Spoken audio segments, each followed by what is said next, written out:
Good morning, good afternoon, good evening, everybody. However you happen to be watching and or listening to this, I want to welcome you to another episode of the Gaming Circle podcast.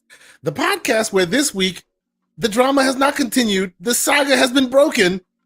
I'm your host, Mr. K. Asante, TKO Asante, and all the places we find ourselves, and I am joined by my co-host, the on-time Everborn saga.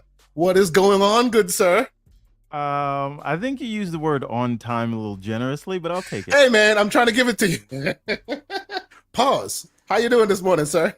Wow. Okay. I'm good. I was doing some work setting up the Kickstarter that is coming soon. When yes, we sir. went live. So Okay. I sent a picture in the super top secret place that we all talk in the DMs. Okay. I'll take a quick look. That's awesome. It's the super secret group that I'm telling everybody about. So it's basically like the Illuminati.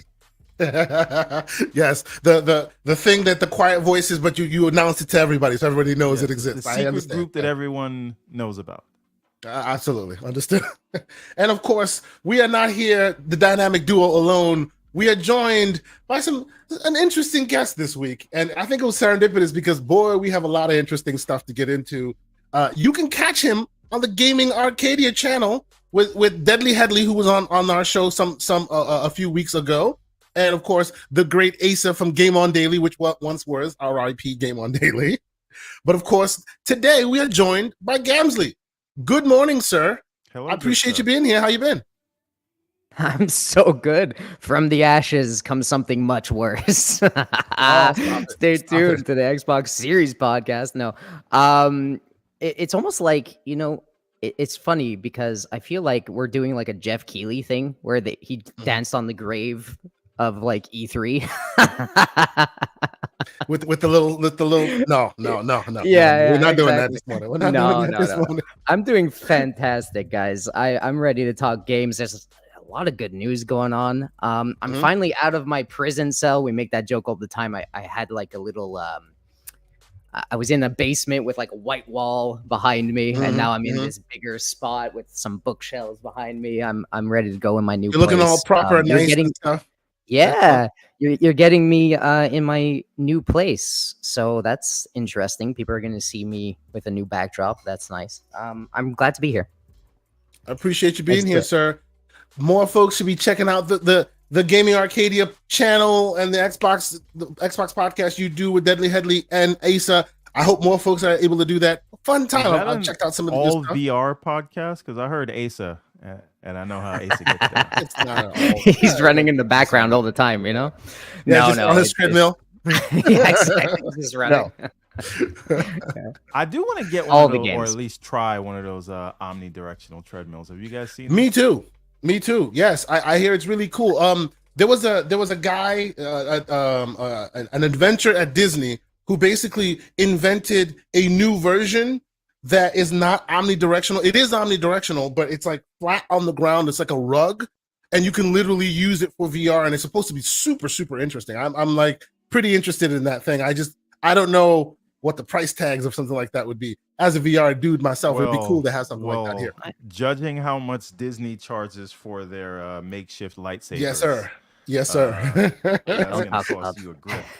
Don't bring that up. Straight to my heart. I love those lightsabers. I got two of them, so did you? Don't let me pull out mine. Which ones do you have? What color? So go ahead. You first. I have Samuel L. Jackson's, which is what's his name again? What's his Jedi character again? Are you serious? Mace Windu. Yes. Mace. Yes. You got the purple. You got the purple sabers. Right, and then I have Darth Sidious, which is I think Count Dooku. That's the curved. Yep. That's the red one. So I haven't had mine officially made yet because I'm planning on doing it that the summer. But because I'm such a fan of the Filoniverse, my sister went to Disney and bought me these. Ahsoka. Yes. Oh, I worship at the throne of the Filoniverse, so I had to have the Ahsoka. You should Me too. actually be ashamed of yourself because you live in Florida, so you should have all the lightsabers because Disney's right No, there. actually, I had to go get on a whole flight. You can go to Disney on a weekend. He's not wrong. And get True, I He's can. not wrong. The reason why you find that is most Floridians do not get high on their own supply. Forgive us. Like we don't do that. I'm in Westchester. I'm over Manhattan. I don't go there to hang out.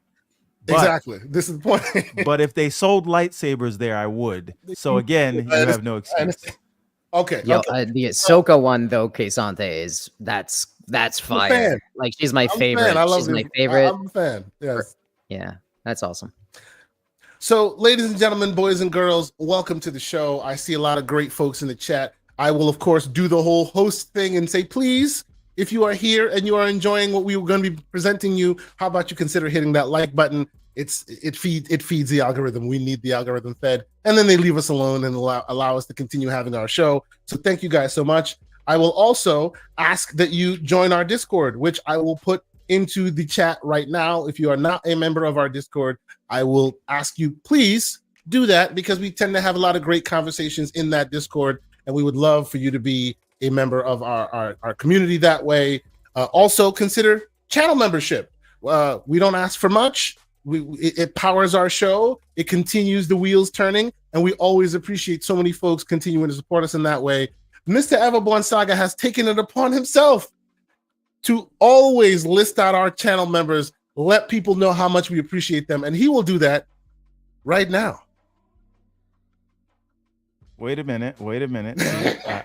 We started it too late. All right, I'm going to start with AJ Allen, Hung Aw, A Rodimus, Tenant Gaming, Fred Garinu, Ballantone, Xbox Expansion Pass, Deadly Headley, The Gamepad Guru, That Blue Number, Derek Johnson, Big Poppy Senpai, Ozzy Fan 80, It's Timmy V2, Roshan Eppinger, Zach Riley, L. Paul, Leonard Herrera, Chris Coleman, Zay 429, JB1 521, Risk It for the Biscuit, Sith Lord, Infinite Umbra, Isaac Hayes 85, Torino Johnson, Andy B. Drummond, Focus Active, King Webb, Drake Williams, XBX, Lord Chaos 78, Punty 050, Tim Per 21, The Black John, Guess Who 107, Dave Ramos, Basement Radio Arcade Brap, Slow Mo Backslap,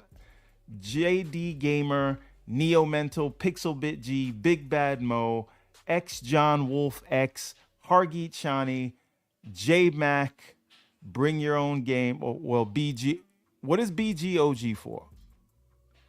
Graybeard OG. I got you. OG. MJ Dark, DLJ Plays, Captain Chats, Adidas 20, Kingsley Justine, and that's it. There we go.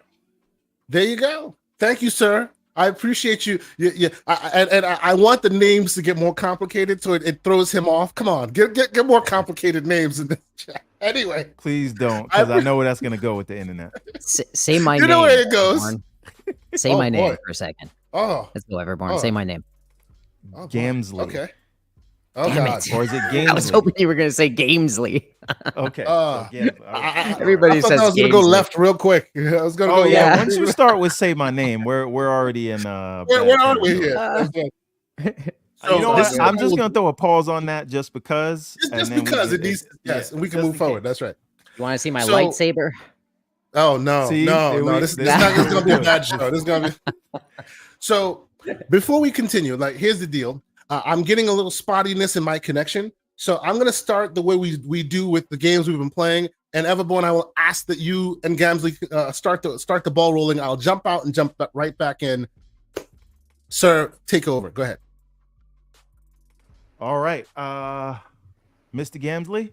Why don't we always start with what you're playing? So why don't you tell the people what you are currently playing? Right now, I'm on my replay of Hellblade 1, in preparation for Hellblade 2. I am one of those people that I don't truly love the whole cinematic over the shoulder thing. I don't usually mess with it much. That's why hover towards Xbox more often. I got farther this time, and I have a different perspective. You know, my girlfriend, who's right next to me, she's in psychology a lot. She was interested in it, and she's like, "Yo, I'll watch you." So I've been doing that. She's been watching me play Hellblade, and I'm enjoying it a lot more as like a little shared experience. There's a lot of things that I didn't understand that I caught this time. Kind of like the whole. Have you played this? You played the whole thing, Everborn? I have just recently, same experience. But before you continue, Yeah. Oh, they're all gone. It's just me. What's up, baby? So yeah, it's so funny. So I've been playing that with my girlfriend. It's an interesting experience. Again, there's something happening every time says Senua um dies. She gets rot going up her shoulder. Or her arm or somewhere around their body. And then I didn't know what happened when this actually reaches her whole body. And when that happens, you'll understand. It is a crazy thing. I love it. So that's what I've been playing, Hellblade, and I've been doing some junk food stuff. So I've been playing Path of Exile and Fortnite. And in the chat, I want you to tell me if anyone here knows what Path of Exile is. Path of Exile. Anyone in chat? Let's see.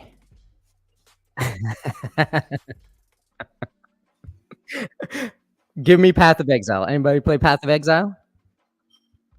Yes. Okay. So Path of Exile, I've been playing every weekend with my brother for like 10 years.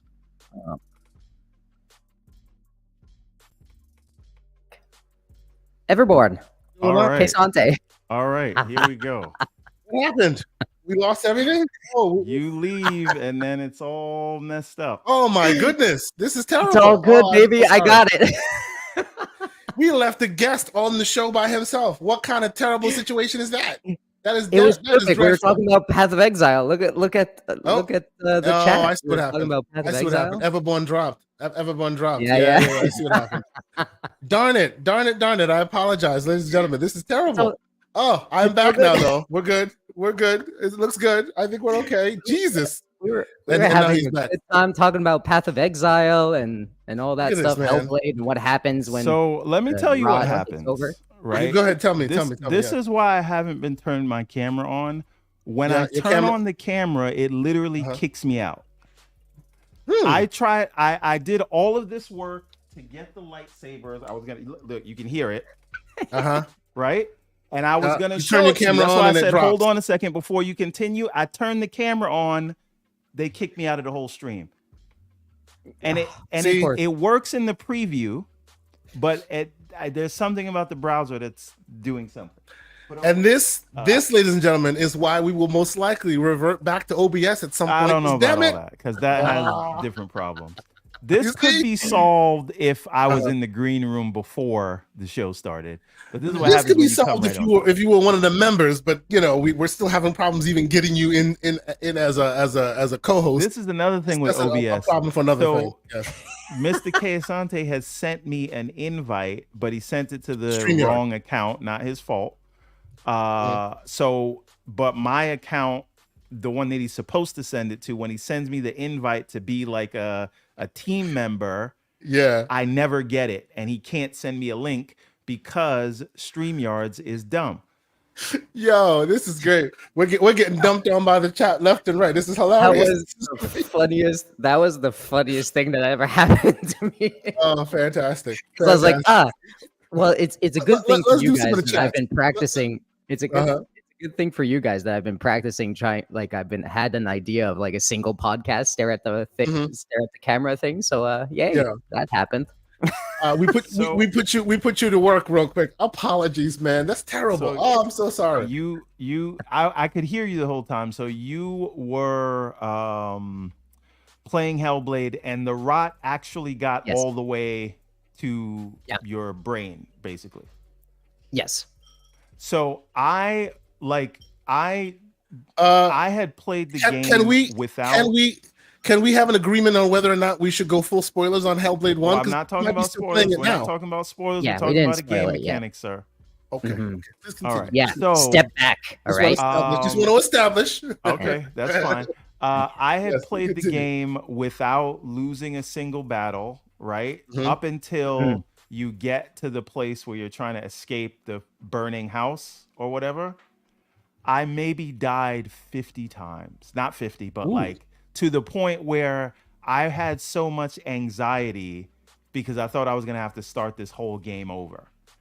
Because I kept dying in that one fire thing. And it wasn't very clear on where and when you would die for that one. Yeah. And so I know what you're talking about. It was really frustrating. And I don't know if that's what they were trying to do, but it felt like poor game design just for that piece of it. Because anytime it's one like Elden Ring, I'm not comparing this to Elden Ring, but you're talking about good game design where even if you die a bunch of times, you feel like it was your fault, right? Versus you feel like the game is either broken or cheesing, right? Or punishing you for no reason. Right. Yeah, just because it's not working, right? And so, fire wouldn't even touch me. I would get away, but it just decides I would burn. But anyway, so I died so many times. And I see. Hold up, but before you continue, before you continue, it's a good thing you bring that up because that was my whole thing with Hellblade the first time around, where I like all the puzzles, like every single puzzle. It's the same thing you're talking about, where it's not very clear. It doesn't really have a fun or unique thing it's just there to be there, and good puzzle games, right, don't give you that feeling usually. A good puzzle game will get you stuck for about 2 minutes. Right. Yes, and there's a eureka. Yeah, exactly. You get that moment where you're like, oh, that's what you have to do, and then boom, instantly satisfying, and then you look back and you say, oh yeah, I did mess up. It's my bad. That's what happens. But in here, it doesn't do that often, and that's why I kind of don't. That's one of my problems with it. It doesn't make me feel that good that often. But yeah, continue. Yeah, and to that end with the puzzles, they aren't really puzzles. It's just sort of you have to angle certain things right. And and it's a lot of it. I remember one of them where it's like you have to look through a certain it's like a wooden frame you look through, but if you look through it from at a certain angle, it'll reveal a different thing. The visual puzzles. It really felt like I was just trying to game the system as opposed to playing a game. Like, how do I activate this mechanic? And when they don't make things clear like that, I understand it's supposed to be an artsy-fartsy thing, but I hope that those are more. I don't mind puzzles. The Messenger did it right. Game. Hopefully, Hellblade 2 continues what the Messenger. If you guys recall, the Messenger is all about visual puzzles. Like, and I agree with you, Everborn. It seems like Hellblade didn't traverse that divide a little, so their puzzles never felt like it clicked. Right, at some point you're just like, come on, man, let's just get past this point so I can get to the next thing. Whereas the Messenger, for those who played it, know exactly that it spends a lot of time getting that visual puzzle element working, and I'm here's to hoping that Hellblade 2 gets there as well. And people in the chat saying that it's the point of the thing. It's like, that's an easy dismissive angle that everybody uses for everything. That's not what is the very point? Good. What is the point of? One of the people say, it's not a puzzle game; it's a mental experience where you aren't sure of reality. So that was true. One of the. Yeah, it's completely valid, but that's also dismissive of the actual point of it not being that great. Yeah, it's also a gameplay element that should work. Like, it should be on point. So you're confused for a little while, and then, as you guys are saying, the eureka moment happens, and you go, I get it, right? And by and large, the first one, say what you will about how great it was, and a lot of people think it's great, and I think it's great as well. You stumbled your way through a lot of the puzzle elements. You stumbled your way through. You never really connected with them, even though yes, there's a narrative reason for that, because this is all within her, and it's simulating how you'd feel if, get all that. But as a game, it also must make game sense. And in many respects, it seemed like it stumbled its way through to the point where sometimes you get frustrated and put it down for a while, right? You want to know something funny? I see the point. Yeah. Mm-hmm. All of my issues with like the puzzles, I actually did not hate the combat in part 1. I thought it was like a little repetitive, yes, but I still thought it was interesting, and I liked the bosses that I fought, and it worked, right? Yeah. Dude. So I'm with you. If they've leveled that up, like the combat, my only ask for part 2 is, if you're gonna do puzzles, let's have them be a little more fleshed out. If you're gonna do that, and not so repetitive. Yeah. Well, you know what? Let's put a pin in that right there, because we're gonna talk a bit more about Hellblade 2 and what we are so far hearing about the reviews and things. But Gamzly, besides that, anything else you're playing, sir? Yeah, so like I was talking to my audience. No, I'm kidding. Yes, sir, please. Yes. And hey, because you say that, when they say GCP, it's the Gamzly Circle podcast today, right? That's right. Let me quickly get that real quick out of the way, because the Pixelbit G put a good shout out to Gamzly, the Gamzly Circle podcast with guests Kayasate and Everborn Saga. $5 super chat. Thank you for the needed slander. I running the building. Pixelbit, you're amazing. There are a few more. We'll get to that in a minute. Yes, continue, sir. Yeah, Path of Exile. So I was talking about how I have my junk food games. My junk food games are Path of Exile, League of Legends, some Fortnite sprinkled in there. So you said recently, League of Legends. Were you really into Arcane? Arcane show? Oh yeah. I love Arcane. So how close is that to the lore of the game, or did they just tell a story that happened to have the same characters? It's more like, okay, so League of Legends had, well, it started out as little snippets of information for each character. Kind of like why I think that Fallout makes such a great show, but I'll get to that later. Small snippets of character development, like they just give you a little paragraph. It started as little paragraphs for characters, and then as they got bigger and bigger, they brought along a whole lore team that would also give more fleshed out information via comics and stuff like that on specific characters and really broaden their background. But they still left some mystery to where fans started to not fantasize, but make fan fiction of it, right? And this is like the biggest way I could explain Arcane, because Arcane is not necessarily canon, or it wasn't at the point of when they made it. But it reminds me of just a well executed like group effort of all the thought experiments that the community were pushing forward, and they just kind of just took all that, made it into an excellent story. And that's what, because Vi and Caitlyn, they're connected. They have little voice lines together. They, you have little snippets of saying, yeah, they know each other in this way and that way and this way, but not like that. Like nowhere near Arcane level stuff. And they just kind of took all that thought in the community and all the lore that's been built up around them and made these two characters. Gamzly, what do you think? What do you think of the concept that they, like what you're saying there? They gathered all the various stories from the community and galvanized them, put them together, and then they looked around at Blizzard and went, "Hey, we can do that." And they literally stole Blizzard's lunch, right? They literally stole Blizzard, and they did it to excellent degree, like fantastic. Listen, I can't. When they said we're gonna make an MMO, I was like, dude, these guys are the new Blizzard. Because everything they touch is just excellent, right? They had a really good feel to their games. Right now, they scaled a lot of things back because everybody's doing that. But Arcane was very... I thought it was only Xbox doing that. Yeah, me too. Don't do that. Crazy, yeah? But no, they really do have a great team, and Arcane really did make characters that had very little things going on, that character that people love because they play with them and they have all these like thoughts in their brain about what they are. They really did a good job with them. And fleshed them out. I agree. I can't wait for season 3. Have you played? Have you watched Arcane? Everborn? The show or the game? Yeah, The show. Which one? The show or the game? Well, there is no the show Arcane is- show. There is no Arcane game. There is Arcane, the show that speaks to Blizzard, various Riot games. Yeah.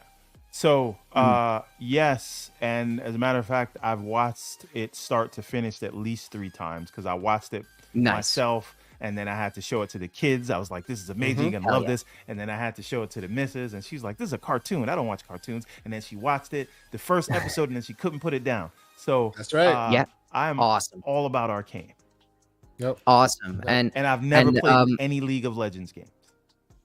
Never once. It's just a great show, right? They just did a fantastic time with the lore team really did do a fantastic job with that world building and connective tissue within the characters. But it's very good. And that's why I think the empty slate of Fallout, that's why it did so well as well. But we'll leave that for You know another what? time. We're not going to do it right now, but that is also why I think the best thing for a Halo adaptation here we is go. probably not to follow Master Chief. Every time we bring up I'm any with you, shows, man. let's bring on the Halo slander. Go ahead. Yeah. Not that Chief is not the man.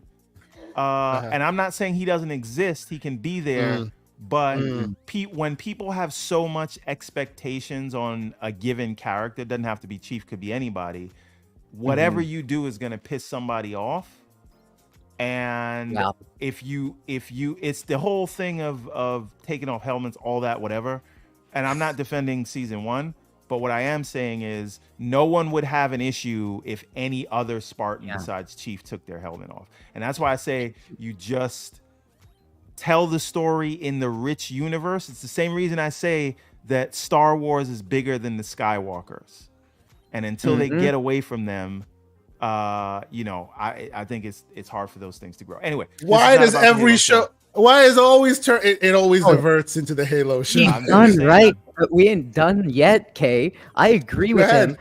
You just have to go look at Star Wars and look at Mandalorian versus Boba Fett. Of course. Yes. All right. Yes. There's so many examples of that thing. It's like Mandalorian was so much better than Boba Fett in so many ways because they had a blank slate. They made up a character and it was good and it was fun and it was enjoyable to an extent. And that's that. I don't disagree. I don't disagree. Yes, I don't disagree at all. And let me be clear. I don't disagree that they should go beyond Master Chief. I've advocated for, you know what, even in games now, don't tell me another Master Chief story. Tell me another ODST story. Make up new characters in that world. You can have a spin-off game with no Master Chief, but like give me a Halo verse. But give me a Halo verse game that doesn't necessarily have to always equal the Chief on another adventure. We've seen that, and it always goes finish the fight, and then he never finishes it. So let's go to somebody else for now. I'm just saying both and, not either or. That's both and, yes, both and. Can we make this a Halo show and just talk about Halo? It seems to be, man. It seems to be. It's so good. But yeah, Path of Exile. Yeah. You know, I need to spend more time in Path of Exile. I played it for some time, and everyone always swears by it, even after like it moves on and they're talking about their next big game of its ilk. But people just keep coming back to Path of Exile. They talk so highly about it, and even the monetization scheme they say is a good model for how others should be following it. Yes, there needs to be more time spent in Path of Exile on my part. I suspect. You know, it's been a while. I like I was telling you guys and the audience on the Gamzly Circle podcast.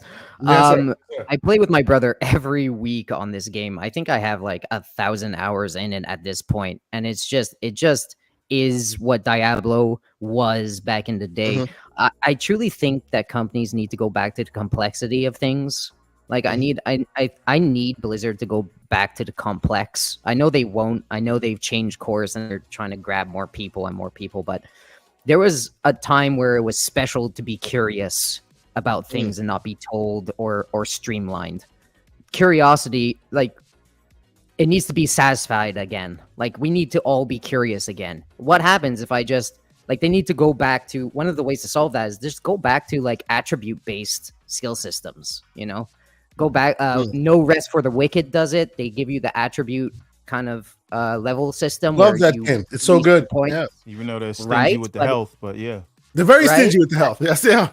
and Elden Ring, right? Another example. It gives you this. It's a skill based, like you put attributes in skills, and that makes your build better or worse. And if you mess up, too bad for you. Go make another one, or maybe get a dragon soul or whatever the hell you want to call it, and reset your attributes. But it has to go back to that complexity, and because it piques people's curiosity. I think it really needs to go back to that. So Path of Exile reminds me of that era of game where it just gives you so much room to explore and expand. If you want to be a paladin with a fireball, go do it. Might not be great, but you could actually make it work. You can try it out. Yeah. Cool thing. Yeah, that's a cool thing. A wizard with a freaking mace. Go do that. Give it a shot. Yeah, see how you feel. That's right. Yeah. I will say, you bringing up a point of them shaving off corners to make it more palatable to the vast audiences. That is probably going to be the theme of today. There are going to be some stories, and we're gonna get there. But it seems like that is happening a lot in our medium, in the things we love. Shaving corners to hope to hit the broader audience, and it possibly having detrimental effects, right? Oh yeah. Oh man, I could talk about that a lot because I truly think, like I keep bringing up curiosity. It feels like our goldfish. We have goldfish brain now, right? And even myself, I feel it coming up all the time. Where I'm starting to read something and then I just fly, like my brain just shuts off, right?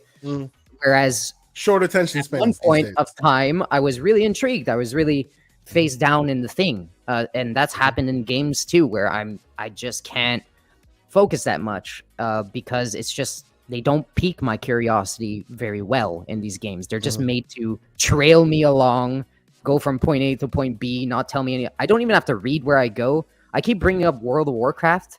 In the old days, you had to like read the quest book and to be like, go northwest to this thing and then just walk that way. And you're like, okay. And you just walk that way and you discover. And it made everything better to an extent. And that's I feel like we're missing that today.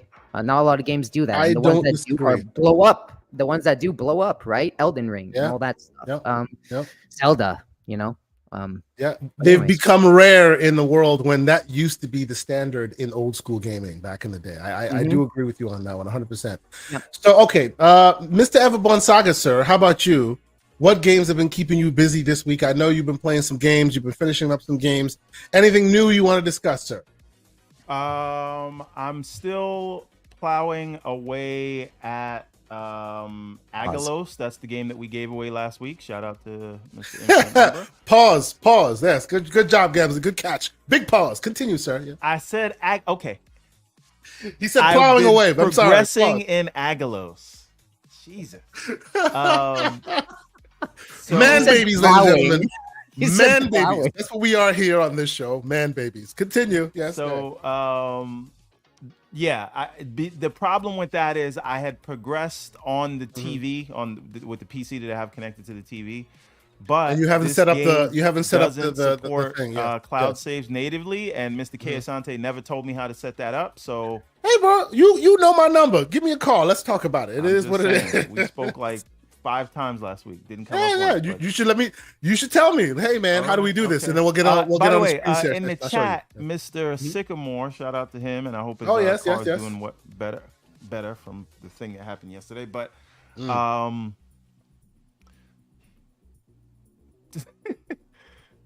Sycamore, riveting air. Sycamore $7, $9, well $10 super chat. He says, agreed, Gamzly. Too much talking, more gaming. Yes, that is a thing that has become his tagline. Too much talking in games. We were chatting in the DMs. He's just like, too much talking. Stop with the talking. Although I disagree to some extent, because sometimes narrative heavy games have that great, dialogue and whatnot. I do agree with him that some games would benefit more from environmental storytelling rather than telling me what you want to tell me. Right. We've been talking about last week. We talked about Animal Well. No talking in that game. Tells you everything you need to know. right? I do agree with him on that as well. Enigmatic Dream said we didn't read his super chat, so let's get. Oh that. no, Also, we're going to get to new member. Yes, That's a let's new get to name those added super to the chats. list. Let's do that. Indeed. Adidas 20 with a $5 super chat. He says, "Let's go. We appreciate you, sir. Thank you for being here. Thank you so much for rocking with us on a Saturday morning. Thank you so much." MJ Dark with a $5 super chat. He says, "A Cuban played by an Italian guy cannot be real, just like people of color could not exist with dragons and trolls. Also, Gajima is everything. Everywhere." What are we talking about, bro? I see what he's doing there. We're going to get to that today. It's going to be some talk. Yes. Thank you for being here, sir. And of course, the great King Webb being a member of the channel. Thank you, sir. We appreciate you supporting us. And of course, Enigmatic Dreams. We did not miss your super chat. We were definitely going to talk about it. $2 super chat. He says, "How about they get Master Chief right first?" I see no lies detected in that. I don't know what they Look, will man. do. Look, man, let him at think least he finish a should fight be- before we move on. Let him I finish think a he fight, should any fight. Finish something. I think he should be a character in the universe, but for the show to work and be like attractive to a broader audience, you tell a story in the rich universe. Just my opinion. I'm not saying get rid of him. Bro, I'm just saying he's a we're not character. saying get rid of him. Anyway, We're saying finish a fight. So you can stop with the tagline, "Let's finish this fight." What fight? How many fights do you got to not finish before we get... fantastic. Finish But something. we don't know if we're going to get a season 3 of Halo. See, another fight he's not going to get to finish. Another.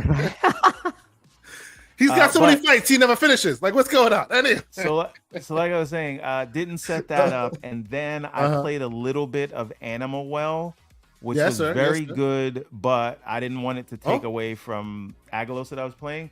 And then I've actually been playing a lot of my own game because I've been getting that build, yes, sir. ready. Where's my fresh build, sir? Where's the fresh build? I need to know. Well, the next build is going to be a PC build, sir, because I know the previous builds were mobile builds. The handheld says, "Let's go." Come on now, let's go. What's going on? So that is being set up now. I just have to do some work to fix the camera. So we'll see. And I submitted it to, the reason I'm working on the build is I submitted it to ID at Xbox. And I got to get them a PC build because they don't take mobile builds. So that's awesome. I'm working on that. The other thing is that I started yesterday. I know what you're going. Let's go. Let's go. The Ghost of Tsushima. And I will put my gameplay on there while we talk. Go ahead, sir. Let's talk. I have not tried it on handheld. Real quick, let's talk about that for just a quick second. Handheld was a problem for a little while. I tried it on the A1 Pro. I tried it on the Max 2. It was having problems all over the place, instability all over the place. It would crash constantly. Found out it's because their implementation of frame generation is garbage. Turn it off, even though it's on by default when you turn it on. It's very weird. You turn it on you leave it on by default. Where is that? Crashes right away.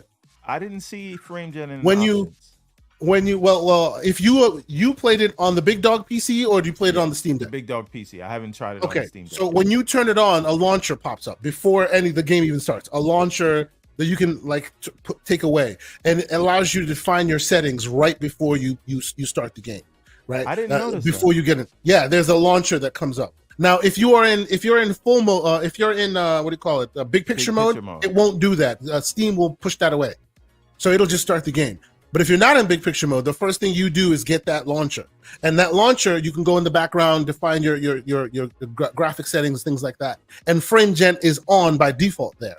In my infinite wisdom, is this, if it's a launcher, does it count as a Sony launcher, a PlayStation launcher? Well, no. This is just remember what do you call it? Many games have this where instead of you launch the game properly, it just starts a splash screen of the game and gives you settings. Yes. Right. That's what this is. Right. And in there you have FSR frame generation. You have you have FSR first. You have frame generation, and you have settings that you can change. Why do you think they put it there and not in the regular settings? Because they did it in both. Kind of sparse. I don't see it. They did it in both. In both places you can find it, but I think, and maybe this is a little smoke on their part. I think that this is one of the first games that on PlayStation's part, and I said this and caught a little bit of flack, but I still stand behind it. This is the first and I'm being derivative, copy paste PlayStation port I've ever seen. Every other PlayStation port that I've seen, like your Forza Horizons, all the Gods of Wars, Spider-Man, you can see they kind of took the base game and they PC-ified it. They make the hardware get the best of it. This one, even at its highest height, it doesn't even, it kind of looks like the PlayStation 5 version, but barely. It's like they copy-pasted it. They did the bare minimum, so it feels. Don't get me wrong, one of my favorite franchises. So this is not me giving smoke. This is my third playthrough. I've played it on PS4, played it on PS5. I'm playing on PC now. So smoke is about to come from me, but you. No, we'll talk. We will Please talk. tell me smoke. Please. We will talk. But I'm saying that is probably why that splash screen launcher popped up. It's like it was like they barely changed code. They barely like added more to the game than was originally there. I like the game, right? But we're gonna have some smoke for this game anyway. But needless to say, I think that's why that launcher, that splash screen came up. And by the way, you go in there, you turn off frame gen, you turn it on.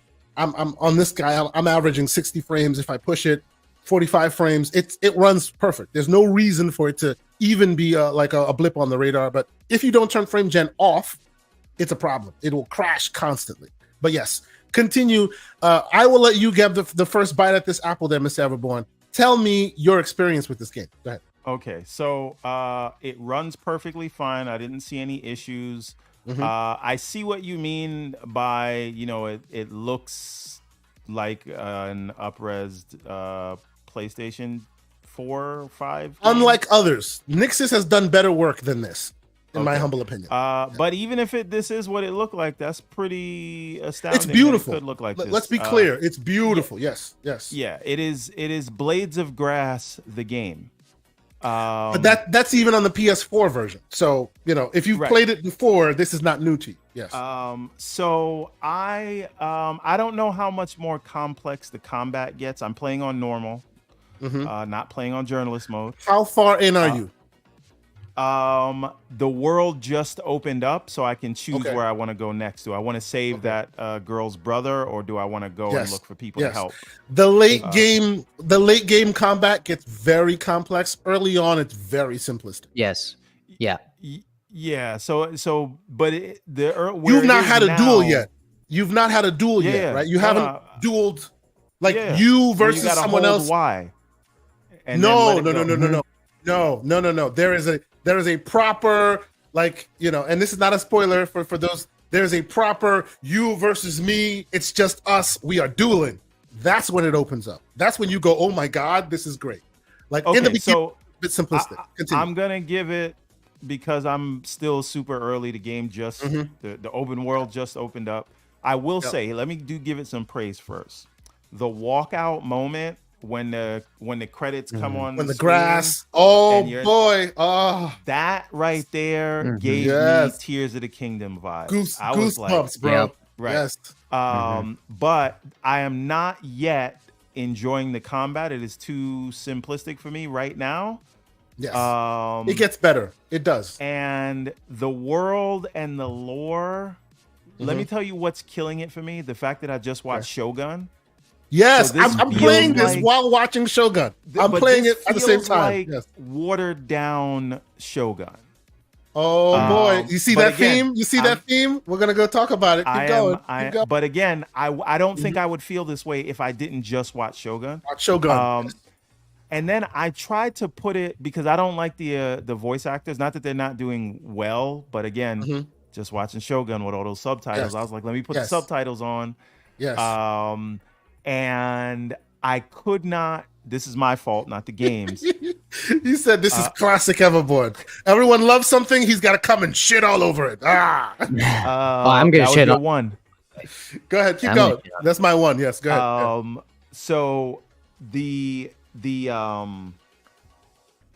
subtitles, I could not follow it. Right, because they don't always use the black bars, and they'll be on the screen, and then I'm like squinting my eyes, and then it goes away. So I feel like I was missing too much by having it subbed. So I put it back to dubbed, but it feels it feels way more generic when you put it on dubbed. It does feel more authentic when you go subbed, but I can't keep up with it because my eyes are old. Not while I get it. I get it. Yes. It is very hard for me to hold the controller and then read all the subtitles while it's going. But that's again, that's an old man Everborn problem. So I'm not faulting the game for that. But again, the story in the world, which should draw me in, is not so much. But it's again not the game's fault. This came out before Shogun, but because of Shogun, I'm like, I guess sure. And then the fact that because I'm old, not the game's fault. The voice acting isn't working for me, and the combat it's just too early in the game, so it doesn't really feel engaging. Yet. I would say some of your criticisms will hold true ultimately, I feel, but you need to get to a point where you break your own protocols, and I'll leave it at that because you need to experience it for yourself. Like at some point you will go, okay, I see what they're doing. But I do agree with you that watching Shogun for the first playing this for the first time after watching Shogun is backwards. You should have played this first before watching Shogun. Shogun is so good that it does this a disservice, but that's not the game. And by the way, before we get into spoiler territory, any of that, I let everyone in the community talk about how amazing Shogun was. I was waiting. Me and wifey are now watching Shogun. We're on episode 3, and I'm literally like there while we're watching. I'm like playing Ghost of Tsushima at the same time. So, but the difference with me is this would be my 4th playthrough of Ghost of Tsushima, so I get the differences there. Everborn, you're doing it backwards. You should have played this first. I know. I will say, put it on PC sooner when I didn't have a PC. Get at me and talk to me about this once you are in the more later stages of the game, right? Because I haven't even played the Iki Island DLC. I've played this game many, many times. I never got to the Iki Island DLC, so I'm actually excited to finish through the main story to get to the Iki Island DLC. Did you get a code for this one? Because not a code, but like a discount. Did you pay full price for it? No, I paid $42 for this one. What? Come on, man. What do you mean? I paid $49 for it. Okay. But so you get the discount and you don't even tell nobody about it. No, you know what the problem here is? Let me tell you what the problem here is. The problem here is Mr. Everborn Saga does not like to watch The Gamers Playground Monday nights, 7 p.m. with myself and Mr. John Wolf, where we will tell you all the great deals to be had and where to have them. You wait and you buy it yourself. That's your problem, bro. I'm sorry, Mr. Ever Frivolous Purchase Saga. What are we gonna do? You know what I mean? I got this for $42. Speaking of paying for things, I bought Hellblade on Steam. I know I get it in Game Pass. I know I'm subbed to Game Pass till 2026. But we're trying to support them devs, man. Yeah, that was like a tip. No. You know, what's his name said you should tip developers. That's right. Yeah. You mean the multi-millionaire said the multi-millionaire told you to tip the developers? Yeah, okay. You know what? I'm just gonna cut in because I had enough of you guys talk. I need to hear myself talk a little bit. No, I'm getting. I want to hear you talk, man. Apparently, go for it. Yeah, it is your show. We are just guests here. Please speak on it, sir. Oh my God. Yeah, I think I was a casualty of the hype on this game 2 times. So I do let me just clearly, so I don't get my head chopped off. I understand the love for this game. Because we haven't, besides, in this period of time, we have Inshin, the Yakuza one, I think. We have, in this time period, really good one. Onimusha was in this time period. We also have Neo 2, which is also in this time period. But no other, not from my memory, no other game truly dives deep into this era and this world. There are many, but keep going. Well, but not to this level, right? This is a big game that actually gets it right. It's almost like the Spider-Man games, right? It's like many Spider-Man games. Everybody likes the Insomniac one because they did it, quote unquote, right, or whatever the hell that means. So I get the love for this time period. It's a cool place to be. I get that they nailed the combat and the feeling of this game in later on. But here's the thing. And real quick. By the way, while you're talking, real quick, I was giving it some crap about frame generation being broken.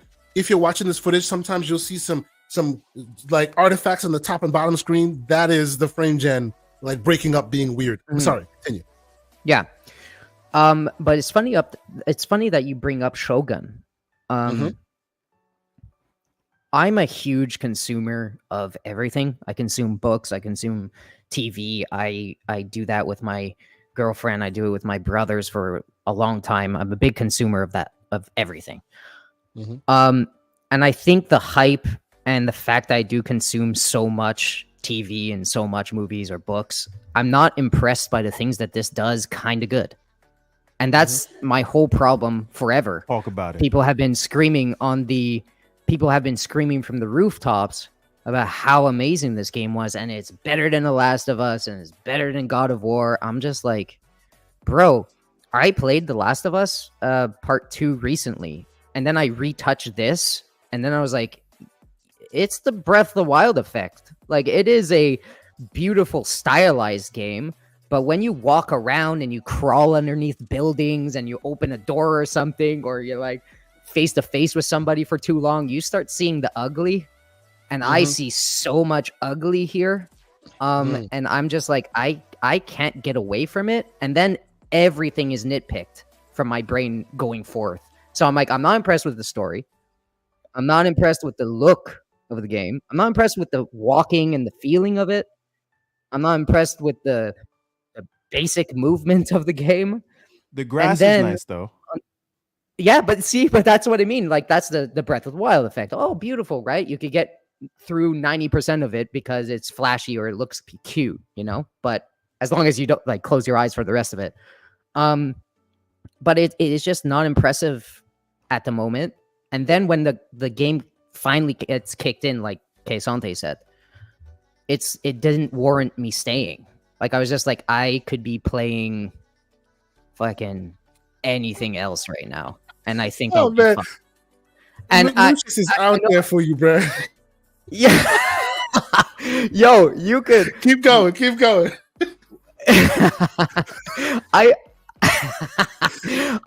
I'm S sorry, tier, brother. S tier. Keep going. I am hating. I do understand you guys out there that like it. It's just that I'm just that that they have no culture. Hey. Stop it. I don't want to shoot that out there. No taste. Look, we're not going to divert because there's a theme building here. Keep going, Gamzly. You know where I'm going with it. Keep going. Yes. Are you sure? Yeah. And then there's this contingent of people that, like I said, I consume books and TV. It almost had this effect where I was reading Three Body Problem, and whoever reads Three Body Problem, you understand the significance and what is happening in that book, right? And then they get the showrunners, and it's the Game of Thrones show writers, and they base it in London, and they wipe out almost an entire character and split him up in 3 pieces, and it doesn't at all take place in China. And then you're like, what the hell? This was made for, us, because we like it, we understand it. But this Ghost of Tsushima, it's almost like they did. It's like a Japanese restaurant in the US, with a Japanese guy behind the counter. He knows what he's doing, but it's made for us. Gamzly, Gamzly, I will tell you, this is a theme that is forming here. And again, I know people hating on Everborn and Gamzly for not liking this game. They hate me. This is my 4th playthrough. Come at me. How dare you not like what I like? Come at me. Hold on. This is my 4th playthrough. I've purchased it 3 times, both the PS4, PS5 with the Iki Island DLC, which I never played, and now I buy it. I'm playing it here. I love this game, but I too completely understand where you guys are coming from with this, right? And I'll tell you, I was telling Gamzly about this before the show started. What's that? You know what this is like? When you go to the mall and you have like Caribbean or African food, and your I'm going there. Let me get there. Hold on. Let me this get is there. Great, and you like. Let me get there. This? Hold on, Yeah. Everborn. I was getting there. Like I watched Mulan. I don't know if people remember Mulan, the live action version, right? And Mulan, the cartoon with Eddie Murphy and all the ridiculousness, right? And then they finally remade it in live action. And I watched it and I was like, wow, this is super entertaining. It looks like they really, really were thoughtful with it and this and that and the third. And I was talking to a buddy of mine. I was like, what did you think of it? And he was like, yeah, this is interesting. It's good. It's good. And I'm like, okay, tell me your real thoughts. He said he's tired of Western creators creating things they think the Eastern audience is. Because ultimately what it tells him is they're just creating it for themselves and not to actually represent them. This is what Chinese food tastes like in what they think Chinese food tastes like in America. When you go to China, it's a completely different conversation. This is dumbed down, corners shaved, palatable for mass audience stuff, right? And when he said that to me, I thought about it and I was like, wow, that is like, it is valid smoke that can be levied across a lot of places, including this. Like, I love this game. I will continue to love it, but it is a very, very valid criticism that we have. And we'll actually get even further into that. We're talking about this game. I might as well start talking about Assassin's Creed. Wait, no, Shadows. don't do that. Don't do that. Don't do that. Yeah. Look at this screenshot. Like, look at this play Yes. right now. Like, Yes. And do you see the black top and the bottom? striding. Do you see the top and bottom blackness? That is the frame generation stuff. You see that Yeah, weird but blackness? Yes. See, before you get into this beautiful, oh my God, it's beautiful. Yes. Just before that, when you're running through the forest and you actually see ground, it looks like fuck. It looks And all the so black is me bad. taking screenshots. So if you see anything go black and come back to screenshots. So Anyway. it is so Yes. bad, and I remember it's like a PS3 game that they put like PS5, textures on it, and it's just like when you look closer, you're like, oh my God. It's not like that in Last of Us Part 2. You look at Last of Us Part 2 top to bottom, you can't find much wrong with that game. And then people are like People hate shouting story. from the That's rooftop. different. That's a different thing. Yeah, but sure, okay, whatever. But you can't put side by side and be like Ghost of Tsushima is the best Sony game ever, and it's just meh. It's just meh. But yes. Come at me all you want, but it's meh. I will say we're gonna have more of this conversation, but I really do think there is something to that conversation about we like this game, and I love this game. I do. I will finish this game. I have finished this game multiple times. I will finish this game. I'll get to the Iki Island DLC. This is a triumph of epic proportions. But again, it's not really the complete picture that the West would have you believe, because those who this is supposed to represent go, yeah, this is daddy's first samurai game, right? They see this as more using them to make Western audiences feel good rather than actually representing them. A lot of people how to have said get that. me and Yes, Gamzly back on board, right? Okay, Since it's on speak PC on it. now. Mhm. What if somebody creates a mod with lightsabers? You know they will. Sorry, yes. You know they will. Yes. I'll be right Oh my back gosh. there. 10 out of 10. And it let's works. Be clear.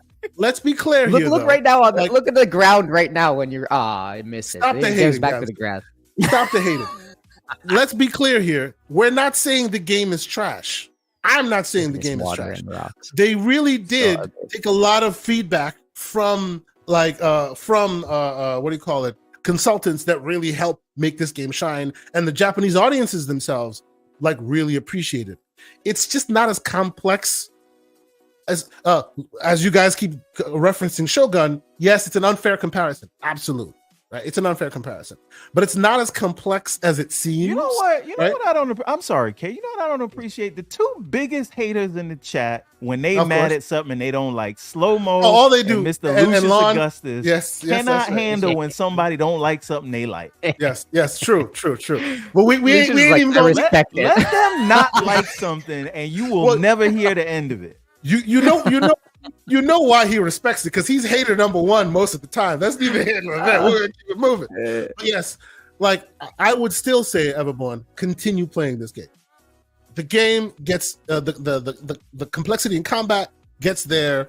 The story gets more interesting. I wouldn't say it's like a triumph. Don't compare it to Shogun, right? But the game gets more, as a game, it gets more fun. I think they strike a better balance than AC has, Assassin's Creed has historically with this genre, right? We'll see what Shadows does. We'll talk about Shadows next. But I think you should continue playing the game. I think there are some interesting aspects to the game itself. But you know what? Because we're threading this needle, let's talk about Shadows.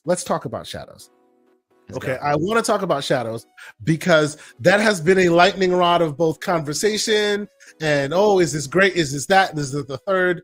I think I will make my statement because I tend to not jump into the waters in this way, but this one led me to jump into the waters a little bit, and I did a little bit of reading, I did a little bit of watching. I'll reference some of my source material, and then we'll open it up for discussion here, right? So those who know that Assassin's Creed Shadows was shown off in a big way. I'm a big Assassin's Creed guy.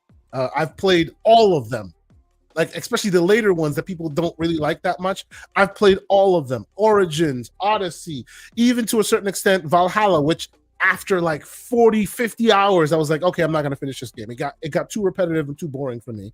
But I had put in 200 hours in Odyssey, and before that 150 hours in Origins. Like, I am that guy. I'm in the bag.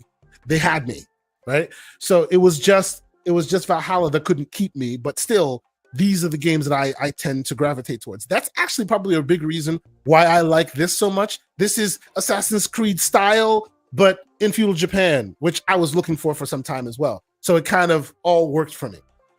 So Shadows has been announced, and what happens? Everyone is losing the thread. What are they losing the thread on?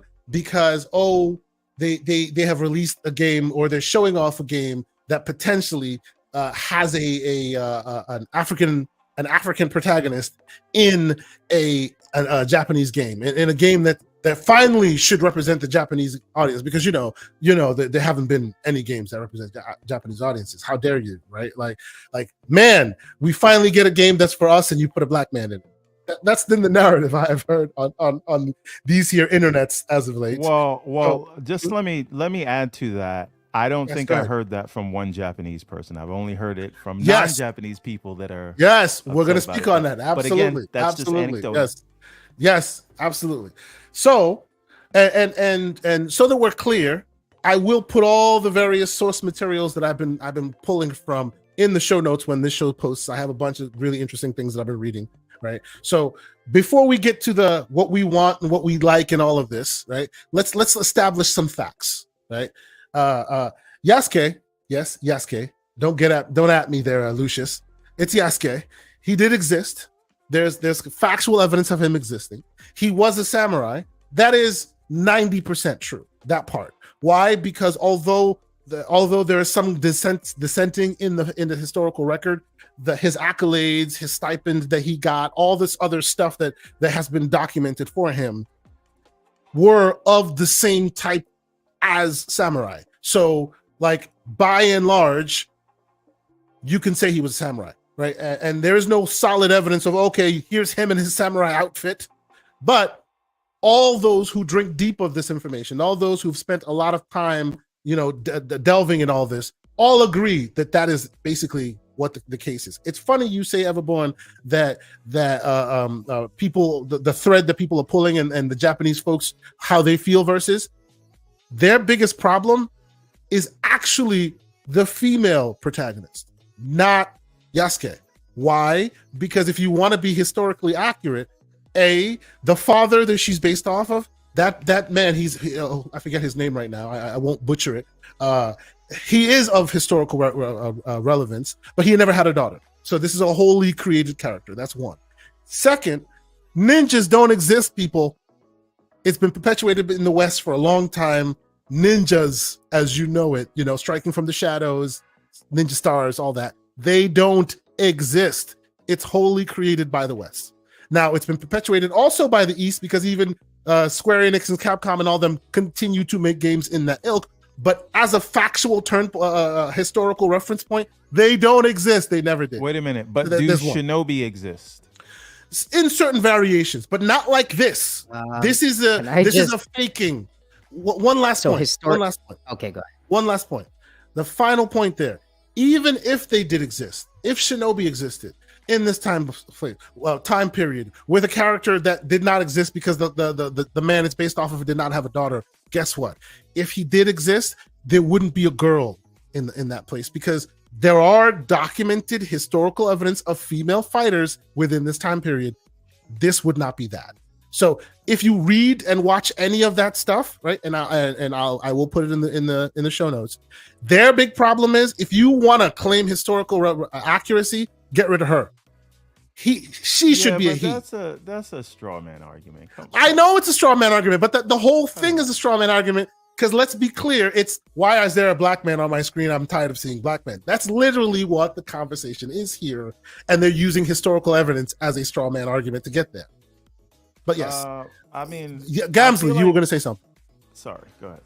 Well, really quick. I just want to bring up something that I saw in a Japanese like samurai museum or something. It might be propaganda, not propaganda. I don't know. But I was in Japan, and guys, ninjas and shinobis were like basically just messengers with farming tools. Yes. That's all they were. They were.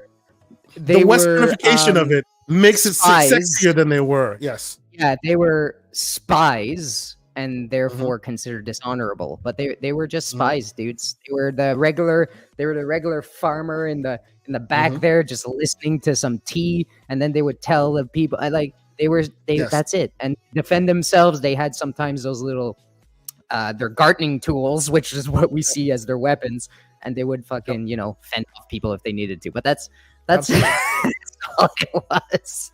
There's no the idea, the sexy idea of ninjas don't exist.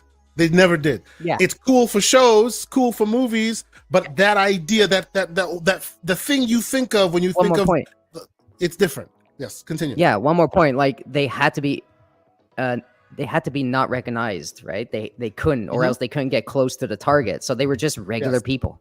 They were just regular people that blended in the background, and that's it. They didn't go around stabbing people in the back of the throat and murdering people. No, they didn't do that. I'm sorry, guys, but just saying, and that's from them, not me. Them. So. Anyways. Yes, absolutely. So all the conversation I've heard about it, right? All the conversation that I've heard from because I don't have a full understanding of the time period. I had to read, I had to understand. Like their number one criticism potentially of this is the Ubisoft games, Assassin's Creed games tend to be one note, tend to be paper thin character development. Things like that is where. Go ahead. I do worry about that, although. Again, Ubisoft has made my favorite game this year so far, being Prince of Persia. Prince of Persia, so, and I hear Mirage is a back to basics kind of thing, and it kind of stripped out all the stuff I didn't like about Valhalla, because I was very excited for Valhalla when it came out in 2020, and then I played it. I was like, this is the most generic thing.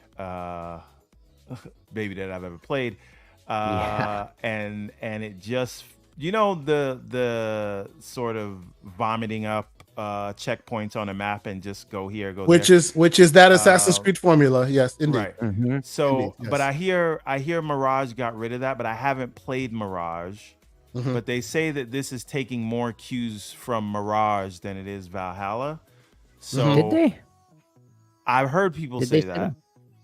Well, this is also made by the team. This is what I heard. This is made by the team that made Odyssey. So if you know Odyssey and you know its playing style, this is literally seemingly more Odyssey than it is anything else. Which, personally, I put like almost 200 some odd hours into Odyssey. I loved Odyssey. So that's a good thing. I'm probably gonna wait and see on this one, just to make sure it's not like another. I've never played Odyssey, but if it's anything like Valhalla, I'm not gonna waste my time. Yeah, Valhalla went too far. Well, Valhalla lost the thread. It became very repetitive. It was about keeping you there and giving microtransactions and all of this. I'm hoping that has updated a bit. I enjoyed them keeping you there in Odyssey. It was a fun, sprawling story. So hopefully that is good. I too, and I see you there, Palpatine. I too think Origins was the best. I'm Team Bayek all day, every day. I enjoyed the hell out of that game, but I feel like people are trying to use historical cultural references to say that dog whistle thing, which is, why are we putting a black man in this game? Which is hilarious to me, Yes. Real quick, I see Lucius. Thank you, sir, with a $10 super chat. Always prolific, sir. He says Yasuke was a real person who was a real samurai. Who are you going to believe? Some white guy in Idaho, in Ohio, or descendants of a samurai who fought with Yasuke in battle? No Japanese person is mad. There you go. And what got me excited is if you check the historical record, I believe Japan hates Xbox. That's who I believe. Yes. And the funny thing, real quick, about that, Japan hates Xbox.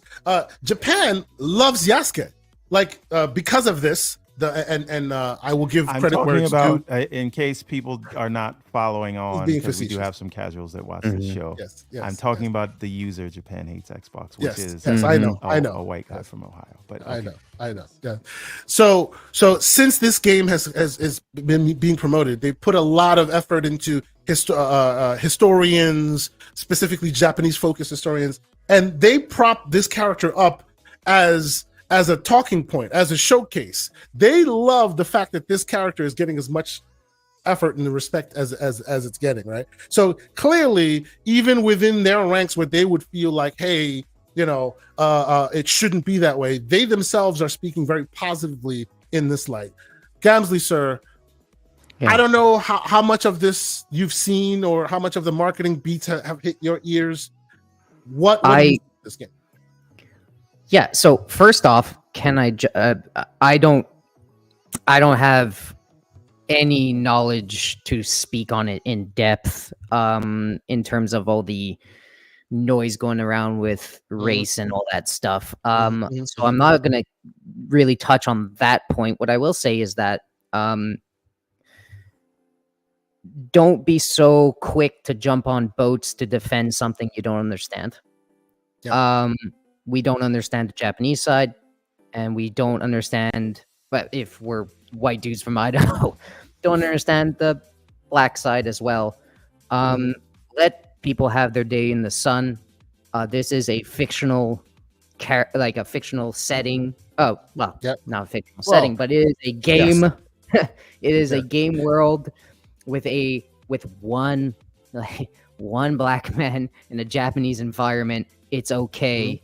If they want to tell this man's story in a different way, in a time and a game that is based on time travel and getting relics, maybe you should just let them, let's see what the story is and how it plays out, and then we can actually see the outrage from the people affected by it. I'm going to stop you right there, Gamzly. That's not how the timeline works. They don't wait to watch or play things. They just say... I don't like it, Everborn. I don't. And, sometimes you get caught up in it. I've gotten caught up in it, and I've been taught really quickly that maybe I shouldn't be saying certain things.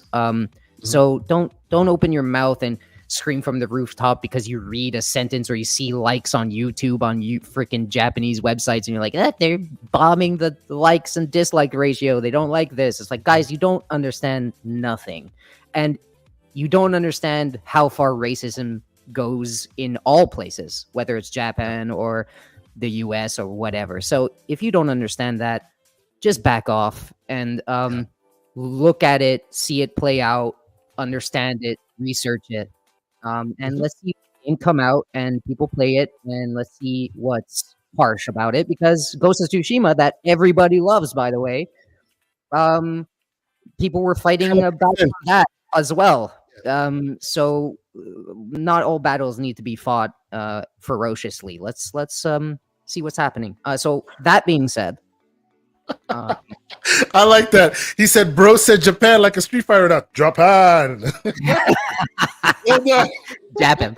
But it's so funny. It's so anyway.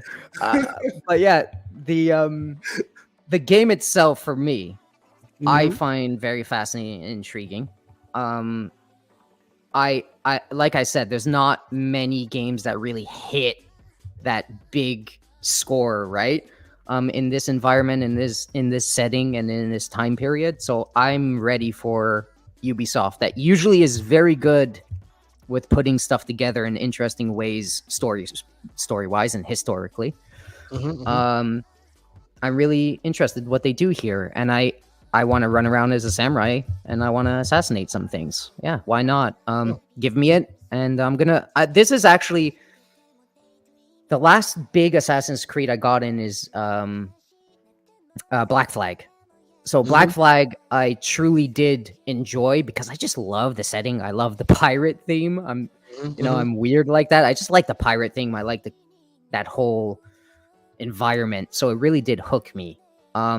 Valhalla was just too big for me. Too much checklists, too much things in my face. I couldn't stand it. And this one I think is bringing me back in. And even if it's as big, I think just the setting enough is, and the combat. Like I like Ubisoft combat sometimes. Valhalla was very good, well executed combat in some scenarios. So I don't know if you guys agree, but I quite enjoy. Yeah, I do. Valhalla combat. A lot of people agree, visceral, right? And it was visceral. It was fluid. I liked it. So yeah, I'm ready to do that in a samurai setting. So I'm hyped. So Everborn Saga, sir. It's interesting. Where you were talking. I would actually ask people, and I'll put this stuff in the show notes. I found 2 articles about this that I thought was really, really poignant and very interesting. This one from IGN, shout out to IGN, by Matt Kim, and I found another one by Gita Jackson over at Aftermath, and both of them spoke to different sides of the house. Black American speaking to the thoughts of this situation, and a Korean American speaking to the thoughts. And I actually thought Matt Kim's one was super interesting. And I will attempt to TLDR it, but I encourage everyone to go read it.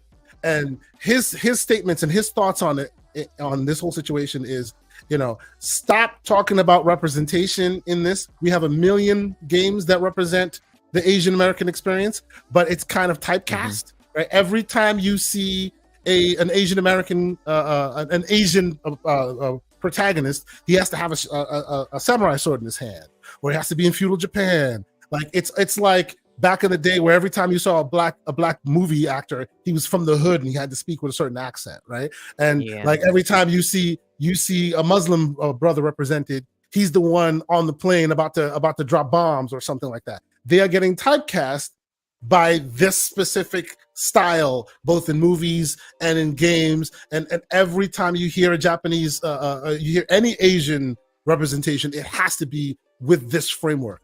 Everborn Saga, very interesting. Matt Kim specifically calls out the game that you had called out and uses it in broad terms and appreciates it. He says the game that gets overlooked, that he thought in his estimation was well represented and really gave him hope, was Ghostwire Tokyo, a game that had an Asian protagonist that didn't hold a samurai sword, was a normal dude in a normal world. He calls out Yakuza and a few other things as well. But in his estimation, that was Asian representation moving forward. A leading man who wasn't always that stereotypical thing, right? And of course, you called it out because that seemed to be the nail in Tango's coffin that people seem to overlook. Everborn, I don't know how much of this you've been paying attention to. What are your thoughts of the game, the announcement itself, and all the smoke that has come with it? So as I was saying before, like I with Ubisoft, I usually wait till the games come out and then let a few people that I know play it and see if they can sell me on it. And so as the game itself, I'm not sold yet. One, because we really haven't seen the gameplay. So I'm not like supporting it just because whatever reason, right? And then the next thing is the argument, like you knew the arguments that you were going to see. I could have wrote the tweets that we would see and the discourse that we would see around this just from hearing the announcement. And then it plays out exactly the same way every time. And that's how you know the situation itself doesn't matter.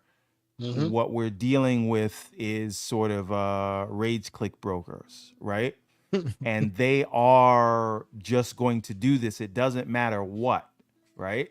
And so these people will find a thing to be mad at, get other people who are like mad at life and just give them a direction to point into, right? I see what you did, Slow-Mo. I was actually hoping for a Ghostwire too. Freaking Slow-Mo, man. Always you know what they should do? Has to be the slanderous contingent over here. Tango? They should send the people who did the Ghostwire handwork and send them over to Obsidian to help with Avowed to do the magic. Think about it. Oh, that would be crazy. I'm just gonna skip over the handwork. All right, continue. Yeah. See? You Pause. see what I'm talking about? I don't even have hands. How do you feel now? Oh no! Don't do that! Don't do that! Don't do that! Don't do that! That's not cool, bro. Now I'm offended for you by you. What's going on? I'm offended that I have no hand gestures representing me. All right. But all right. Okay. All right. We're off the rails. Clearly. Go ahead. But so just them announcing a game taking place in feudal Japan, sure, that's great. I need to see gameplay before I say I'm excited for the game or not. Real quick, the discourse... I need to say it because it is true. The Black Viking needs his royalty, sir. He needs his royalty. Do you not see him on the screen? The Black Viking needs his royalties. Oh. They're taking his likeness. This is unappreciated. Get a man his money. Anyway. Continue. Well, Mr. K. Asante, did you get paid for being in the Halo show yet? Shut your mouth. Keep it moving. Okay. All right, Mr. Keys. So, and the discourse at this point to me around this is boring because again, we've seen this playbook too many times, right? And so I'm really, because like, again, I don't think these people actually care who's in there. What they care about is riling miserable people up and giving them a direction to point their anger at, right? Yep. So I haven't actually even jumped into arguing with people about this on the timeline because it doesn't make sense, and people are just going to do the same thing over and over again, and I'm just not even giving them the oxygen to point out how stupid they are. Actually, you know what, Everborn? I would say the reason for Yasuke being part of this game is more thanks to games like Ghost of Tsushima. They want to stand out in the crowd. If you make another protagonist in this world that's standard, normal fare, you just kind of blend because it looks like Ghosts has already eaten your lunch. Right. Now, if all of a sudden you reference a different character, hey, you now stand out in the crowd. It seems to me that Ghosts being first seems to be the reason why they're trying to stand out of it. Isn't that textbook tokenism, though? No, but hold on. But I want to see, honestly, like, I don't know about you, but as all this like talk has been happening, I don't want people to get scared by going into something interesting like this. I find it interesting. Yeah. I find this character, I don't know the history of this guy, whether it's historically accurate or not. Tell me a story where a black man can be in a Japanese setting with all that political stuff going on. Let me see that, because it teaches people and it is interesting. You know, it's just like war stuff. Like if you make a game in the Middle East or whatever represented properly, let's say, I find that extremely interesting. Maybe dangerous financially because nobody wants to touch that stuff. But I freaking want to see more boldness everywhere. To me, I think this is interesting, and I don't know what the fuck. I don't know why people are so opposed to different ideas like this. I have no idea why. And what Lucius is saying there is also very accurate. You could call it what you will. This actually happened. Right now, how far they go from historical evidence to storytelling that we shall see. But this is interesting because it actually happened. Right? You know what else is Everborn, interesting? The element that they added with the character they created, and just the idea. Okay, here's some slander, right? Again, I'm. You have to judge what I'm saying about Ghost of Tsushima by the fact that I've only played it for 1 hour. So and you're judging it by Shogun, one of the greatest samurai represented shows ever. This is just how I feel at this moment, and you guys know that I can very easily come around and change my mind and say it's the greatest game ever. Like, Clip it, ladies and gentlemen. Go ahead. In a couple of weeks. I did it with Elden Ring. I did it with a bunch of games where I hate it and then I love it. So you're just getting stream of consciousness, and I don't apologize for how I feel at this moment, because I'd be lying if I'd said anything else. That being said, from the hour that I've played of Ghost of Tsushima and little 15 minutes setting that I've seen of Shadows, Shadows looks more interesting than what I'm playing right now, because I had this the same idea feeling. What do you want me to say? That's just how I feel. It could be wrong, right? I've been wrong before. Which if you think about it, should be the case, right? They established that Ghost has been around for a long time. The reason why Ghost was propelled as much as it was because people were waiting for Assassin's Creed to go there for a long time. It didn't, and then Ghost kind of fulfilled that need for them. So if you were Ubisoft, you'd sit down, take what's there, and go, okay, how can we one up them? So everything you see from Shadows should be a one-upmanship of Ghost of Tsushima. I reserve the right to change my mind on Ghost of Tsushima after I have played it more. And I'm not. I don't plan on putting it down right now. So I am gonna play some more. But the thing that I would say, what was interesting to me about this, aside from the Yasuke character, is this idea of having the shinobi and the samurai and the politics between them, and the idea that, hey, do you want to just go in through the front door samurai style, or do you want to go stealth ninja style? And if they play that correctly, I was going to thread it. I was about to say pause. I had a pause waiting for it, but no, continue. Sorry. If you, I know what you were thinking. I was going to say, get your mind out of the gutter. But the if they play the politics of those two characters right, and what they can learn from each other, and especially if they start out as kind of like frenemies, there's ways to play this to make it really interesting. And if they do that, and the gameplay is good, I think they've got a winner on their hands, and it's super fertile ground for interesting character play, almost like a buddy cop story. You know, a shinobi and a samurai walk into a bar, right? Bro, they did. So they did. Yes, it could be very interesting. So I am keeping my eye on it, although I am not gonna. I'm not gonna dive into waters until I see some more gameplay from it, at least. I feel everything you're saying. I agree with, by the way. I feel like they've done this before with Odyssey, right? Odyssey is one of the best Assassin's Creed games ever made, right? Apparently to most people.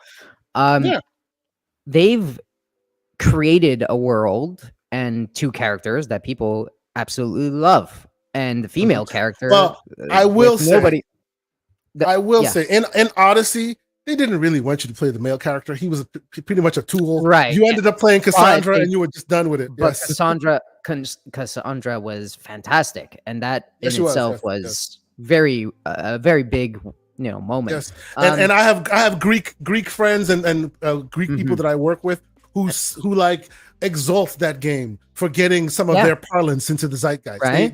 Even though also they say it's dumbed down, it's still, hey, at least you guys now know what we say when we say Malaka, right? They are happy to have that in the zeitgeist and in the world, We know that this team has a ton of expertise and have success behind them.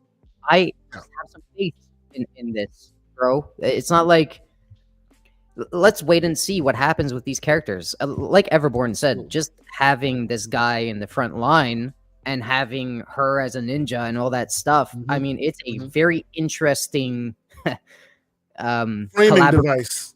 Yes, Very interesting collab, and I'm so intrigued by it. And I feel sad that this controversy is surrounding it instead of that topic. But I don't know. It'll most likely propel it to some sales. They like that smoke. Smoke gets people talking. We'll see how it turns out as far as the implementation. Let me ask you a question. What it reminded me of? Another game that is not out yet, but what they're trying to do. Well, what I'm thinking 1942 will be the Captain America Black Panther game. So I imagine in that scenario, I would imagine like Captain America, like the go through the front door guy.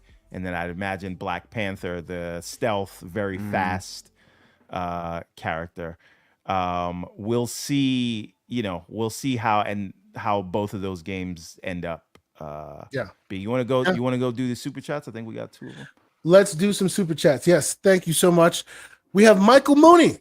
Thank you for being here. £5 super chat. He says, "How can anyone not like a Black Samurai game? But what if the assassins and the Templar have a third faction?"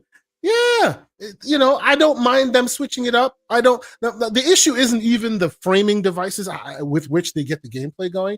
I just what seems to rub some of us the wrong way is the idea that you have to like we see what not you specifically, Michael, but we see what people are doing out there, leaning on historical evidence to just say I don't like Black people. Calm down. You know what I'm saying? Like tell us the words out loud without using the fake historical reference points. But if that's not what you're here for, I'm good with it. Change it all up. What do they talk about in Assassin's Creed? The golden apples and all this stuff. They add historical nuggets and then they add so much interesting, fantastical frameworks around it. I am there for all of it. What got me excited is this man was a West African born import, whether through slavery or whatever, and that's all historical evidence. And I didn't know too much about it until this brought it into my zeitgeist. And I think it's super interesting. As a man who's of West African descent myself, it was super exciting to me. Now, how they thread the needle in the storytelling and how it all, hey, that remains to be seen, right? And if it sucks, we'll call it out. But I think all is fair. All is allowed, to give us more interesting things in our gaming sphere that we love so much. Thank you so much for the support and the super chat. I agree with you. And then the great Gaming Forte, $10 super chat. Thank you, sir. He says, "Hello, gents. I need your recommendations. What games should I look to purchase to put on this 4090 through its paces?" He already has Cyberpunk 2077. He's got Control and a few others. He was up till 4 a.m. playing Battlefield 2042. Okay.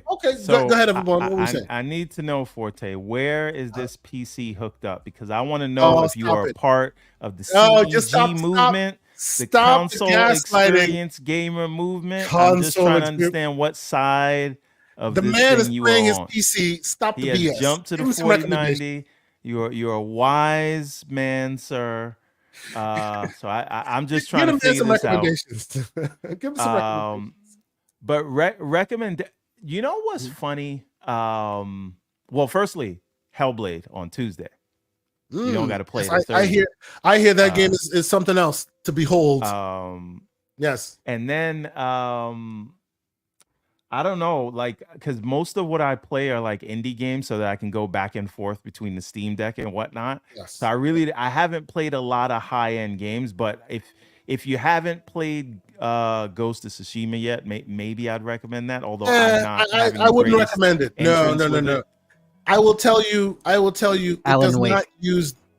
There you go. Alan Wake 2. Wait a minute. Is Alan Wake on Steam yet? Oh, I'm just asking. There he goes. Is it on Steam? He goes. Probably not. It's probably. It's on Epic. No. Yeah, he's a launcher. He's a hater. It has to be in Steam or nowhere. So J-Mo Money asked me how Ghost is on the deck yet. I've only tried it on the big boy PC so far. I'm gonna try it on the OLED. I hear it's not bad. It's not bad. I hear it's right, but you can only play the single player mode in it. The online doesn't work. Yeah, it does not work for the Steam Deck. Which, by the way, most people that have not played the online stuff, it is like quietly one of the better online modes in these kind of games. People should play more of it. I hear it's really, really good. Even I haven't put my time in it. I will, but I hear it's really, really good. Like Gamzly was saying, my recommendations would be Alan Wake 2, right? I would also recommend, and now this is him specifically talking about putting his 4090 through its paces. So it's more about getting bleeding pixels on your screen versus great gameplay, right? So this is what I'm talking about. You're talking about putting it through its paces. He already has the right one there with Cyberpunk, which is both great gameplay wise and visually. Control is another one, right? Alan Wake 2 definitely. I would also say now on Game Pass, Immortals of Avium. Give that a shot. That is a beautiful looking game. Yeah, it's derivative. Eventually, it turns into just a shooter. But graphically, oh boy, that game is amazing looking, and it will melt your 4090. And then the final one I would say is also Avatar. Also, not the greatest of games from a gameplay perspective, but from a put your 4090 through its paces perspective. Oh yeah, you will be like, damn, that's amazing. Oh, and final one, I got one. Forbidden West. Horizon Forbidden West, one of the better looking games you have ever seen. One of the best looking. Gameplay is up in the air. You know, people like it, people don't. I like it, but from a graphics perspective, holy crap, your 4090 will shine. I got one for you that I thought was really good on the Series X that I need to finish, and I can only imagine how it'll look on PC. The Quarry. Yeah, that looks like real life sometimes. Yeah, absolutely. It's not bad. That's not bad at all. You're right. And Gaming Forte comes back with another $5 super chat, and he says he's playing on his 300 and 440 by 1600 3K monitor, 144 hertz. He's not CEG. He's not CEG. No. He's better than that. He's better than that. He's on your side of things. You guys go ahead and have your little tea and trumpet. He's playing it properly, like it should be played, and not like I need a fake console. Wait a second. No. Hold on. No, does Everborn play on a TV? Yeah, play on TV on PC. I got the 4090 connected to the OLED where the PS5 used to be connected. And I use the only thing installed on there is Steam. I run it in big picture mode. And I add my Game Pass games with an app called UWP Hook. But the entire thing is operated with the controller. Maybe less than 5% of the time I have to pick up the I love that. I love his face. He's just like replacing my console. So you're not even using a mouse for shooters? Not at all. But I don't really. Right. So, anyways, that's it for the Gamzly Circle podcast. I'll see you guys later, baby. You see, look. I, for one, think he can game any way he chooses. He can use a controller. He can use a mouse. No smoke there. But to try and go, it's the console experience. Get out of here with that garbage. It's a PC. It is, and it will continue to be. It's a console. No, it's not. You said it. PC. It is a PC that you're using a front end for. Get it done. It is a PC. Stop the gaslighting. No one wants to hear the ridiculous. No, you PC weirdos don't want to hear it. Oh my god, my frames per second. I gotta use a mouse. I gotta have a ultra wide. I got to PC listen. Weirdos. He says nobody wants to deal with all of that. $4,000 PC in his bedroom. Okay, all right. You know what might help you with that? If you like the controller thing, we have a topic on a controller coming up later that might help you with that, ladies and gentlemen. Controller PC thing. He has set me up with a beautiful, beautiful conversation. And I swear to God, we didn't plan this. We've been talking in the background, me and Gamzly, for some time now. And then the week he says he'll come on, Microsoft announces the Proteus Controller, a gamepad for gamers with disabilities. And of course, we have one of the great gamers with disabilities to talk about it. So Gamzly, sir, you saw this. Yes, sir. I will tell you, and I said this to him before, I will tell you what excites me about this controller is the idea that it looks like just a damn cool controller that you would use for a weird use case. Like it reminds me back in the day when mice came in. It looks like really something that Nintendo would make. Right? Like yes. Like the controller for the Switch 2. Yes. right? And Yeah. you can make it flat, you can make it a joystick, right? And obviously, it is meant Yep. for folks with disabilities to be able to give them their ability to play. But I would want to try this to have a very interesting use case. This might be cool for shooters. This gives me the what do you call it? The what do you call it? The Legion Go vibes, where you take the controllers Yeah. off the sides and you put it down, and you're able to do it on the table. What are your thoughts, sir? I know you have a Yeah. kind of disability. Not every controller works for you. How does this approach? You saw this. Okay. So everybody knows that. Well, hopefully everybody knows here that I do have a Xbox Series podcast with Game On Asa and Deadly Headley. We do that every week. I'm an Xbox guy, exactly for the specifically for the controllers. It's always been controllers. It's not because I hate Sony games and I hate them. No, I just could never get used to the sticks. So I have two fingers on each hand, just for context. I have two fingers on each hand.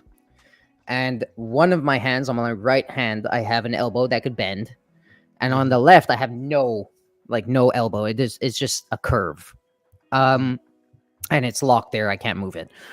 So I use a claw grip where, my left hand. Actually, I have a controller. Can I just grab a controller? Please do your thing, man. Do your thing. I appreciate it. I swear we did not plan this. It just kind of happened that way, and it's pretty awesome that we can have somebody who can speak to it firsthand. I didn't mean that as a pun. I swear I did. That was a good one. So, see, I'm gonna use my custom Fallout controller, right? That I put the yellow on the thumbsticks, if you like that. Which the Everborn saga also has. Yes. Nice. So, see, when I'm holding a controller, my left hand, one finger is on the top where I could control and have full range of the joystick, and then I could focus on my other finger on the triggers, right? Yeah. On the right hand, I do a claw grip. So my right palm is on the joystick for max reach and max attention for the control. And then I grip the bumper and the trigger. And then I lay this, and I lay this on my lap, and I've adapted to it. And this is where I became like an Xbox fan, because it just felt good to me. It's the only controller that feels good to me in any sort of way. This is the first time I made a post about a controller like this, because I appreciate it. Because for me, for most disabilities that are already nuanced, it's so hard to tackle disabilities in any sort of way, in any way, whether it's clothes or freaking forks and knives or a light switch on the wall. Not everything is perfect for us. We all adapt because we have to. It's like something that we have to do. We don't really have a choice. And for me, for my small specific problems, the other controllers were just not convenient enough. For instance, the PlayStation controller, very good for a specific set of people. Like, it's very adaptable. It's you could do a whole bunch of stuff. I would say more wheelchair kind of disabilities have use that a little bit more often. But it becomes a convenience issue after. It's too big. I can't pop it in my bag, when I go out very easily. The form factor is not for me, right? It just, small stuff gets in the way for me to actually use it. Even if when I use it, it's great. It's just, I'm not going to bring that everywhere, and it's more convenient just to pop this in my bag, right? And just, stay with my claw grip and my lap or whatever, right? Same thing for the Xbox controller. See, the Xbox one, the adaptive controller, is an excellent controller in every way. They give you so much access to plug in peripherals that you don't think would matter. Like, I use a pedal for a piano, right? That use a AUX cable to plug it into the back. And then I could use that pedal, that piano pedal, as a bumper to shoot for shooters. Because that's my problem with shooters, is that I'm not very precise. I have to actually, for a split second, that's why I can't be competitive in them, lift my claw grip off the shoulder buttons to aim with the right one with accuracy, and then press. But that's a fraction of a second that usually makes up, a good play or a bad play, or an aiming problem. So having that pedal, right, and then holding a normal controller to aim and move is usually the nuance that I need to like get stuff done in shooting games. So this I will use, but then it becomes, oh my god, I got to do the Apple adapter thing where I got to have a bunch of adapters in my bag and bring the controller with me if I want to go to a friend's house. It comes down to, again, convenience and I don't, and setup and all that stuff for such a small problem for me that I adapted to. For me, a small problem that, it seems simple, but nobody gets the nuances correct. Yeah. So there's another controller that came out. I forgot the name. It's a skeleton, right, of a normal gamepad, but there's little squares that you could pop in and out of the skeleton and replace the layout. So I could put the right thumbstick up and then the buttons down, right, on the bottom side of the controller. That's cool, but the skeleton itself is the problem at that point. And then it's just like, well, that's not perfect either. I rather just use an Xbox controller. It's good enough. So everything was just that in life, right? Oh, just good enough. It's always been good enough. It passes. But this, man, this is just, for those of you that are listening and can't see, these are individual cubes, okay? They're little cubes. You could use one if you want, and it has 6 sides, right? You could literally on the screen make it a joystick if you want. You could stack 4 cubes on top of each other with a half cube and have a curve on it, and then put the buttons wherever the heck you want them to be. So for instance, if I have a skeleton like a normal gamepad, I can't put a button on the side of the controller, right? I can't do that. But in this, you can have a button on the side where my palm could rest and have more control over the buttons that I want to press. So if I want to configure it that way, I can. So it's just so refreshing to see something that is so customizable and remappable and convenient at the same time. I could pop this in my bag, no problem. I could put it in a form of an actual controller. Asante is pulling up right now. There you go. Actually, exactly. See how he puts it on the side, the bumper a little bit on the side, and then he has a little, like, I can do whatever I want with this thing.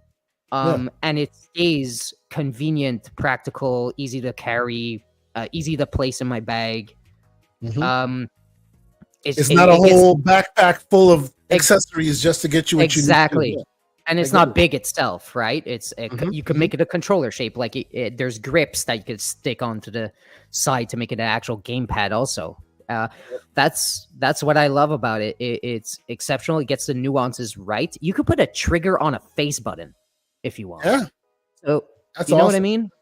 Yeah. So it's very interesting, as well as remappable. Every single button is remappable to get whatever you want to get there for even more customization. So pretty awesome. The only thing I will add to this is for the 338 people watching, salute to you guys.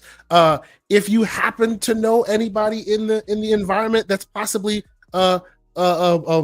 ready to test this thing, reach out to Gamzly, man. Let the man test the controller for you. I would love to see these initiatives, right? And then you let somebody test it, and they'll give you their real world thoughts on it. Maybe help make it better. This is how everyone's able to get in there. Because I like anytime these things come up, I'm super, super happy to see that PlayStation's taking the initiative. They're doing it.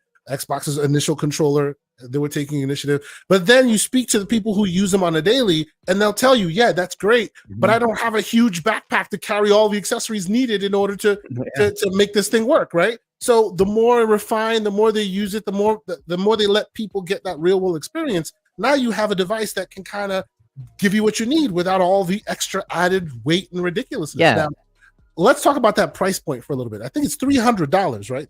I was gonna get to that. And one more thing, like I said, on the top, for my specific issues where I am not like I'm very lucky that my movement is not so impaired that I can have these smaller issues and complaints. But the fact that these small issues and complaints do hinder me in some sort of way, and this project exists eliminating that, makes me happy, and it gets people in the game happier.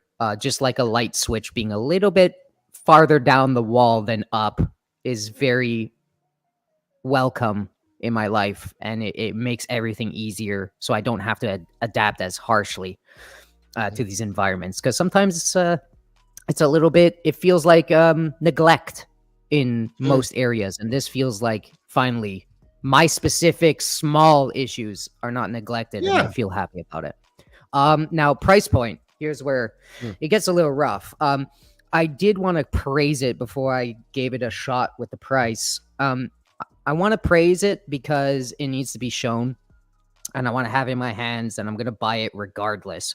And I understand the research involved and the people involved and what's necessary to get these things off the ground. So I don't speak too harshly on the price and all that. It is expensive though, and I will call that out. It's $300 US. So for me to buy this, I'm gonna have to spend upwards of $450, Canadian dollars. That's a console. So it's a little bit much, and it's a little bit much. So I'm going to call that out. It's not a giant complaint. I'm not going to boycott you or anything, but if you're listening, there has to be a way to down the cost a little bit, because as you also know, you're building this stuff for people that are probably on a paycheck that isn't very sufficient. They probably maybe can't work all the time. They probably have maybe part-time jobs, and they have issues. They can't really get the money flowing as well. So just to put that out there, people that you're aiming for might not be able to buy it. So just keep that in mind. Yeah, no, brother, I think this is excellent. And I agree with you that, that it needs to be praised, because it looks like they're spending the R&D, they're spending the time and the effort to get there. And hopefully, as more and more people are in this environment and this stuff happens, the price can come down.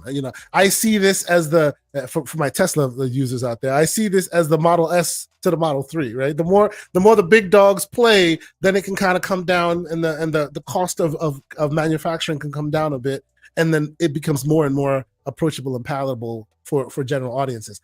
I want to see this be used by normal, like by abled gamers, right?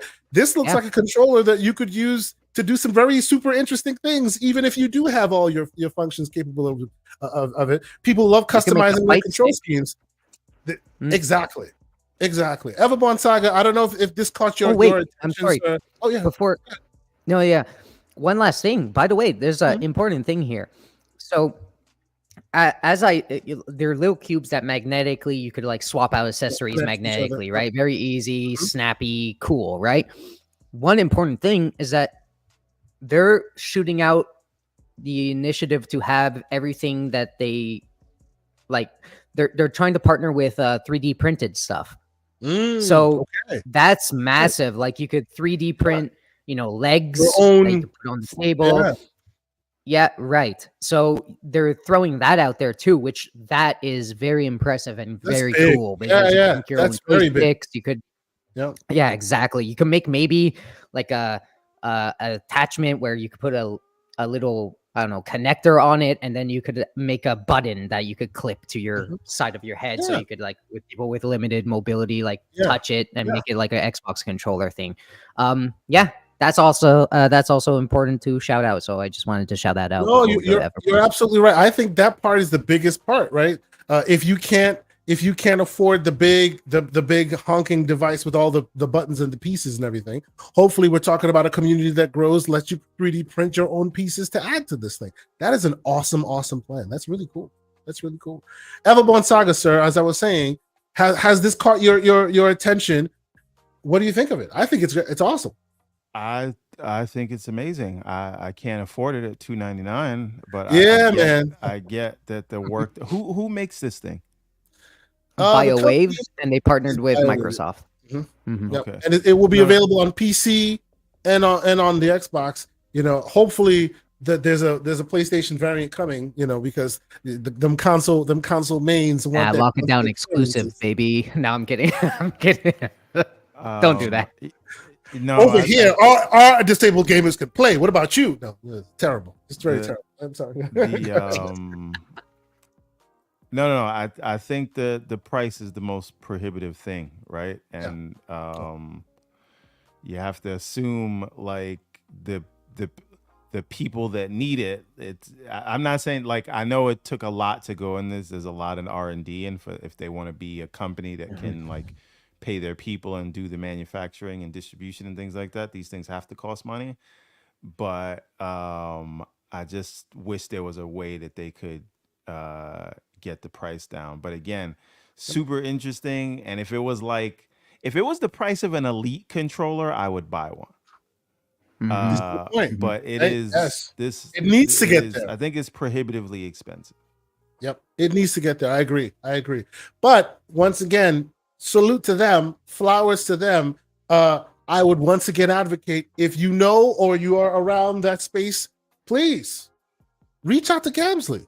I want to see more of our gamers who could be able to get this really, really put it through its paces and make you and give you some critical feedback. Right, more of that, and I would love to see you review this thing. That'd be awesome. That'd be absolutely awesome. Yeah, so one day I will, for sure. Yeah, I hope we see that. You're just giving the man homework to do. Damn. Hey, man. Nah, it's not homework. It's easy work, bro. It's all good. Right. It's playing games. Now, listen. Let me make sure I get this right. A super chat from Mo de la Garza. I hope I got that right. $5 super chat. He says gamers that are 30 plus years old and there are traditional ways of doing business are less and less relevant in the gaming industry. Sir, I appreciate you, sir, and I completely agree. I say we are the graybeards, we are the horseshoe makers, and the Jetsons just showed up. And that's literally the same thing that you just said there. I agree with you. They don't care about us as much as they used to. Henry Cavill and Zack Snyder's Man of Steel. You had your time. You had your time. Exactly. 100%. That's what this is. Indeed. So salute to you and thank you for the super chat. I think, and then he snapped Zod's name, which people kind of got pissed off at. Which forgets about. Yeah. I think more and more people should get used to that idea that we are not necessarily the target audience, but hey, it is what it is. I'll do a couple quick shots here and there of some stories I thought was interesting. I'll get y'all quick takes, and then we'll get to some of the real conversations. Starfield updates out. People are talking about it. They've given you, for those who want the console experience gamers, those out there trying to lie about PCs like that. I don't know if I appreciate that tone, but yeah. Those out there, they're giving you more features than you ever get on a console. There are 30 frames, 40 frames, VRR capabilities, 120 frames. They're really, really, really like throwing it at you. Mr. Everborn Saga, sir, did you crack this? Did you turn on your Series X and play this again, or have you moved on? Why would I turn on the Series X with the 4090? Have you even tried some of these updates, sir? Because it's not just absolutely not, and I won't try it till Shattered Space comes out in the fall. Okay, I'll give you that. I'm purposely doing that because when I go back for Shattered Space, I want the most jarring experience possible. Like I want to be like, wow, this is a new game. In the same way that I went back to Cyberpunk 2077. Sure. Just like, wow. So that means since you played through it, that initial wave, you haven't played it again. Is that right, Everborn? That is correct. So that means even the lighting updates that they've done, you haven't seen. Have not seen them. Then you are in for an update, because just the lighting updates they've done alone, specifically on the console experience, is quite good. See, he did it again. This is what these AKA PC do. This is what they do. They think they're better than us. Label me a PC person while you PCMR in the bedroom. It's all good. Yeah, you can PCMR in the bedroom all you want, sir. It's fine. Yeah, it's fine. Gamzly, sir, how about you? I know you've been putting some time into this game. Has this update gotten you to try any of the games just yet? Yeah, so last time I played it, I completed my second run. So, like you said in the green room, that it's baby steps. I got a lot more to go. So I'm like Everborn, though. I want to go back to it when there's a huge update that I could kind of get engrossed in again and wowed again. Because in that game, there's a lot of really brilliant wow moments, and I want that again when I open the game. So I'll do that. I'll play through it again and again when Shattered Space comes out. I did though hop in for a little bit. Yeah. I love the fact that you could raise the inventory space to like 700. Yep. Like just by an option. And I freaking They heard you now, right? They heard you. I love that. I am definitely doing that. Yeah, so you could not only 150 like people said, it's like, oh, just double it. They're like, no, we're gonna give you like freaking 500 more on the start, or 350. So you encumbrance complainers, y'all Fun can fact. now. Starfield was the only RPG in history to get dinged for encumbrance. Yeah, it was. Well, they do. Okay, so Bethesda struggles and always kind of struggled with the inventory management type of thing for a very, very, very long time in all of their games. Like, for instance, I went back to Fallout 3 when all the hype came out, and Fallout 4 as well. And then I went into 76, and it's always I wasn't ever one of those people to judge the inventory space. I do like and think that you do need to go back, you know, if they want to have a mechanic like that, you do need to get the player back to your home base if you implement a thing like that, to like scavenge and an incentive to go back and slow their progress just a little bit so we don't bite into it and over level ourselves so quickly. But I understand the reason it's there, but I felt it a lot. Like, it's just a little bit too much at some points. It's like I feel it in Breath of the Wild, okay, or any other game like that. You're running around, it wants you to explore, and then they give you, like, you find all these things you want to pick up, you pick them up, and then you're like, shit, I'm over encumbered, but your weapons break. Surprise. Your weapons break, so you're like, okay, I guess I could easily just look at this for 3 seconds, shoot out this weapon. I know I'm going to get another weapon. It's all good. It doesn't really stop you in the same way. But in Fallout, the cluttering feeling that you get always stops you at a certain point. It's always like, I want to pick this up. I want to pick this up. But what do I shoot out? Do I shoot out this? And then you're like 10 minutes standing there, and it breaks the experience. So them just increasing it a little bit throughout their games would help them so much, I find. And I get it's a mechanic, and I get that you could upgrade your inventory as you go. I get all that. But you disagree the maximum needs to be hired a little bit. As an option as well, like they did here, is perfect. Yes. So what do you think? What do you think of this hot take of mine? I always think that in Bethesda games, and Bethesda are amazing at what they do, I think they come out with the worst inventory management system and then wait for the mods to fix it, and then they officialize it. Like, because like Starfield has the best modding system for inventory management, and it seems like they've incorporated a bunch of. They went, okay, this one's good, this one's good, this one's good, official. Yeah. And they don't even bother. They just wait until the community fixes it, and then they bring it in. I don't know. Yeah, I don't know. Maybe, but we know that Bethesda. They said in an interview, right? Todd said, like, sometimes like they see a problem, but it actually adds a flair to the thing, so they choose to just skip it and go to something that's game breaking, you know, to kind of fix because their worlds are so intricate and huge that they rather do that. So that's the most of it. Like, I think they do think that the inventory system is a little bit, you know, not the greatest, but they're just like, it's good enough, you know? It's good enough. People kind of like it. People are enjoying it this way, and we'll do this small thing for it. But the option, guys, I swear to God, Everborn and Quesante, the option to put it up to 700, I just stay in the mission. I stay in the mission way longer, and I find myself I'm just like, yeah, hell yeah. pick up, pick up, pick up, pick up, pick up, pick up, pick up. So, Next mission, next mission, you're a hoarder, is what you're Okay. saying. Digital hoarder. I guess I am a hoarder. Well, I'm a digital hoarder. okay. Yes. I never was, but once you gave me once they gave you that option, I noticed it a lot more and how much it stopped me from like actually keeping my momentum in what I was doing. Like how much it stopped me. And I kind of enjoyed it. And I'm spoiled. It doesn't have to be 700, by the way. That's massive. Oh, by the way, you do take an experience hit, which is weird. Oh wow. You have to. So you have to penalize you just a lower your little bit. experience. Yeah. They penalize you with experience gain, and they up it to like 700. And then there's another option to do it even more, and they up the experience. Wow. Okay. Track the experience as well. Okay. That's how they do it. Yeah.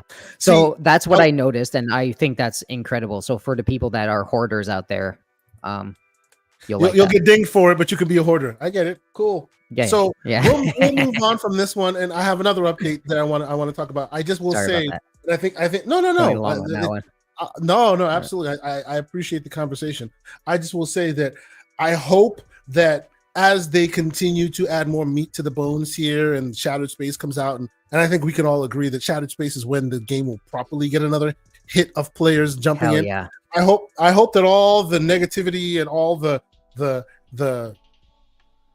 underbelly that kind of somewhat ruined the perception of the game, people give it another chance, because I won't go deep into it because I know that spoilers or whatever.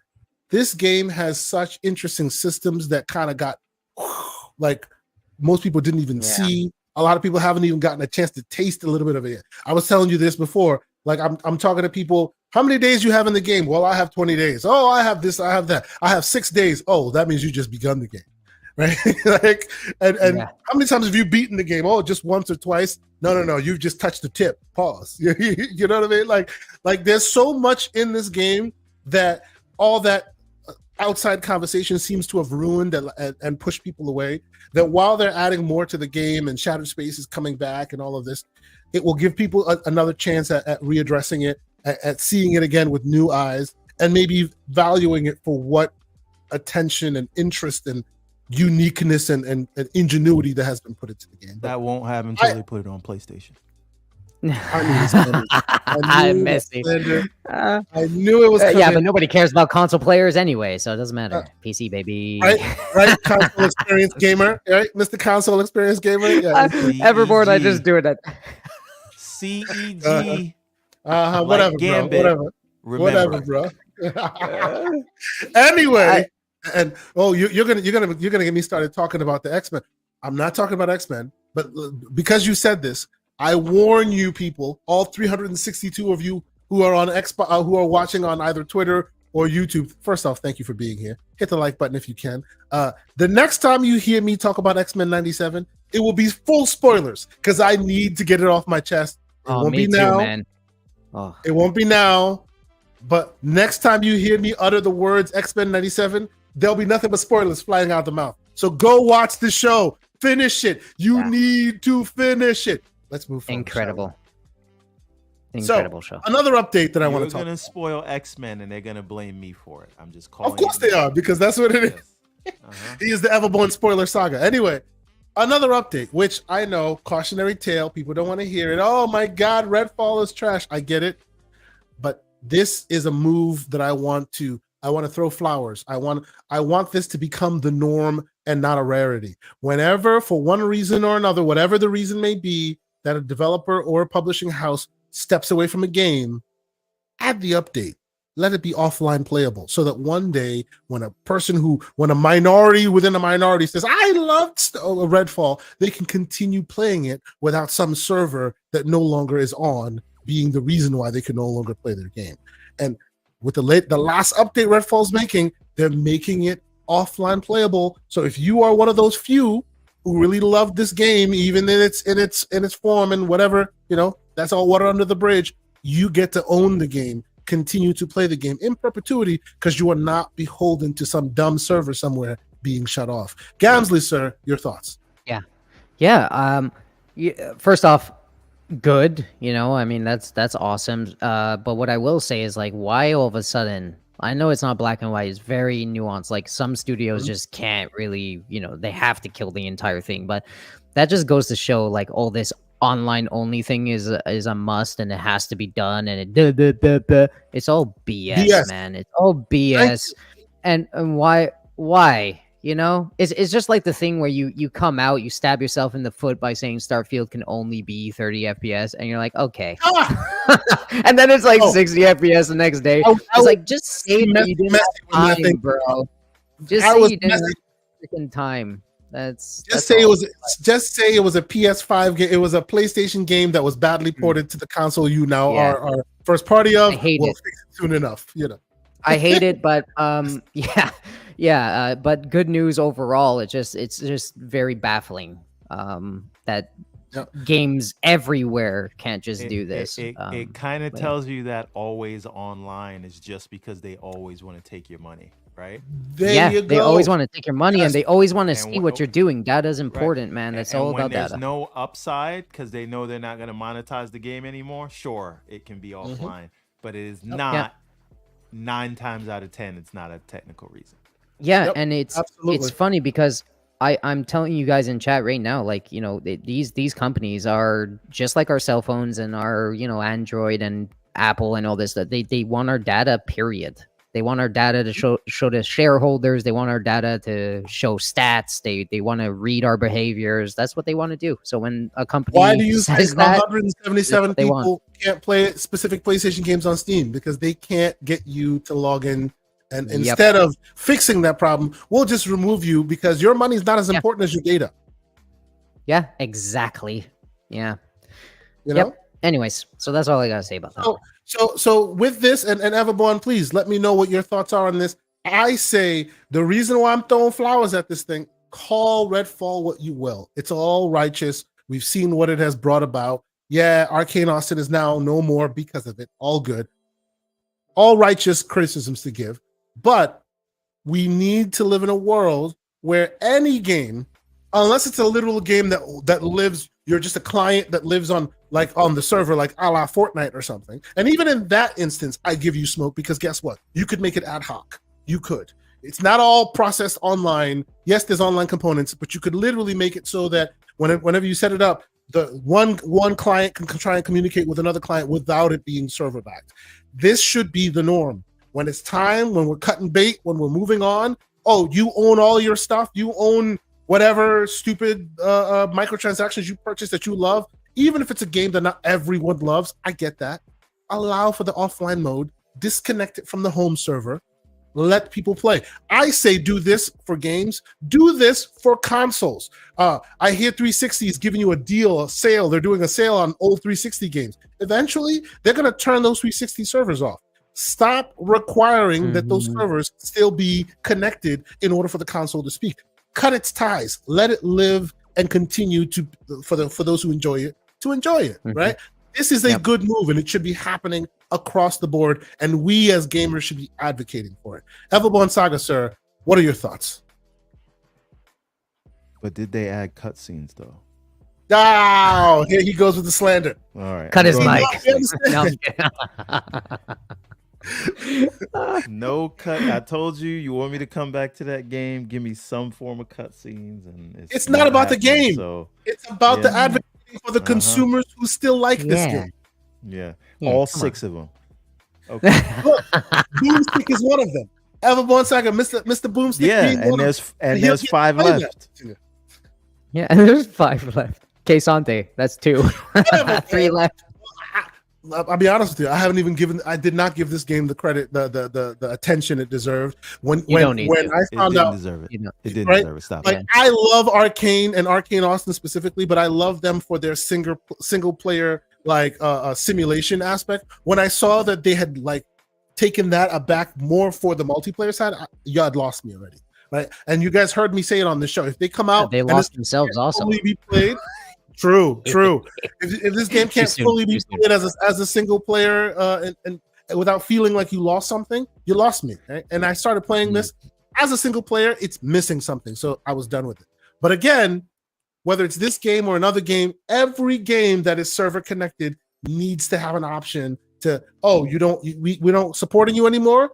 cut its ties, let it live by itself. So those who have invested in it, the 2 people in the world who still go, hey, Redfall Game of the Year, can still play their game. So shout out and salute to Microsoft/Xbox for allowing this to continue. And people can pause their games now. Oh, look at that. What an amazing concept. So we'll move quickly along from we'll move quickly along from there. And then a few little interesting nuggets. And then I want to talk about this article that really, really like galvanized me and had me thinking, and we'll do this. Have y'all heard that Lego and PlayStation are working on a Horizon game? Now, when I heard this, I was like, this was fake, and I thought it was like a doll-y kind of AI image that they made. Bro, but you know what though? Sleep to Legos. I see what you did there. But you know what though? I was giving it short shrift until I've played the Fortnite variant of the Legos. Like there's a Lego Fortnite thing, right? And of course, there's the Forza DLC that does it with Legos. When done right, Lego games are quite good. They're quite really good. I just think it's interesting. What do you think, Gamzly? Yeah, if I could start on this one. GameIndustry.biz, I think, has a article on Fortnite and Lego teaming up and how and why Lego sees their future in Fortnite. And they say some really cool stuff like the Lego building game and having all those IPs strengths in there, like they don't have to go after certain IPs to the get metaverse, the skins available, and the metaverse being there and having like Star Wars and all that stuff Lego-fied and without much to do on their end. It's incredible. I think that's awesome. This is a little baffling to me. This Horizon is getting juiced so hard, and I'm not sure why. This game franchise, yes, it's promising. It had a good, it had a good moment in the sun, but what the hell? Who greenlit? Like, it's Holst. It has to be Holst. That guy's gonna kill this franchise. It's like, why are you making online Horizon? You have another Horizon game on, you got 2 coming, then now you're doing Lego. Like, guys, stop trying to push. This isn't so that are you big. Saying it's not that big? I'm guys, trying to make fetch a thing. Yo, stop trying to make this thing a thing, bro. What was that PS3 game? What was that PS3 game that the engineer that made PlayStation 4, his game? What's the name of that game again? I forget. There was 2 of them. Oh my god, the name escapes me now. It was a platform game that nobody really liked, but there were 2 of them. Oh my god, I don't know. I'm sure the chat will correct me. There Banjo was a game. Kazooie. No, I'm kidding. No. That's for the Banjo Kazooie lovers out there. I hope you get pissed. Knack. That's what it was. Knack. Right? Yeah. Is Horizon the Knack of the PS4, PS5 generation? A game that you will play and you will love because our engineer insisted that we make it and you will love it. Right? Even though people don't necessarily love it, you're still getting another one and another one. And right? Like, they're shoving it. It's almost like they have this obsession over it, but I don't understand why. They have a VR one, they have a this, or that, or this. I'm like, what the hell? What you did? Parris Lily's now pissed at you for that Banjo. No. Wait a minute. Parris, you don't get to do that, sir. You just came in here only for the Sonic slander, and now when your baby Banjo gets made fun of, now you got issues. Sorry, Parris, if I knew you were in chat, I would have went harder on it. He's still here. Speak your truth, Gamzly. No. Wow. Okay. Nobody cares about Banjo. Nobody, 0 people. You know what? When the next Banjo comes out from freaking Toys for Bob, 3 people will pick it up. That's you and like you. And same 3 people that still play Redfall. Listen, the thing is that Stanley Buffington making a point. Hold on. Stanley Buffington making a point. The first 2 Horizon games sold over 30 million copies. Again, do your research. Let me be clear here, Stanley Buffington. I am the one-man band. I am Jon Snow against the Horde because I have 300 hours into both of those games. I love the Horizon series. I'm even playing it on PC. Most people call it Horizon Zero Sleep. I will take that. Yeah. I still play it. I love that game. But continue. Well, hold on. Only Mr. Joanna Dark calls it that. There's okay. Horizon. See, that Parris wasn't wants a to join shot. I did. That wasn't a shot at it wasn't a shot at the game. The games are good. It's just my puzzlement is why is it getting that much? Like you're gonna hurt it. You know, it was special. It was special in its own way. You don't want to suffocate it. You know, You think they're oversaturating it? Let it breathe. Yeah, it's almost already oversaturated, and it's been like 4 years. I mean, like they remastered it. They're giving us a second one in such succession that is baffling and good on them. The And then Maybe- they're making a Lego game and then a VR game, and then it's like, whoa, this is not Maybe even because it's like- because they keep putting it against the master that is. oh Zelda. yeah, they have to. It's lunch eaten You have to keep every trying. time, right? So they're like, maybe this time it'll work. Is Yeah, there a new Zelda they game have to coming keep out? trying. Oh, That- put it out. Mess with Nintendo. They're like- They'll put out a Lego Zelda game. Oh my Yeah, god! oh my God. Imagine it's like Lego. I don't know. Horizon drops and then Elden Ring Lego drops. And again, on this panel, I am the Horizon fan. I've played through them all. I am loving I am that too. game. It's I just- still think it's great. I think it's great. Yeah. But yes, it seems like this has become the knack of the generation that by and large, most people, unlike me, don't really like. They say the story is one note. They say a lot of things. And then they come at me with the slander because I'm a fan of the games. Right. But for some reason, we still keep getting more. But yes, because this channel and this show knows no bounds in its slander, we continue the slander train rolling. Ladies and gentlemen, Mr. Parris Lilly. Oh no! Hey, I'm here for it. You said you had more.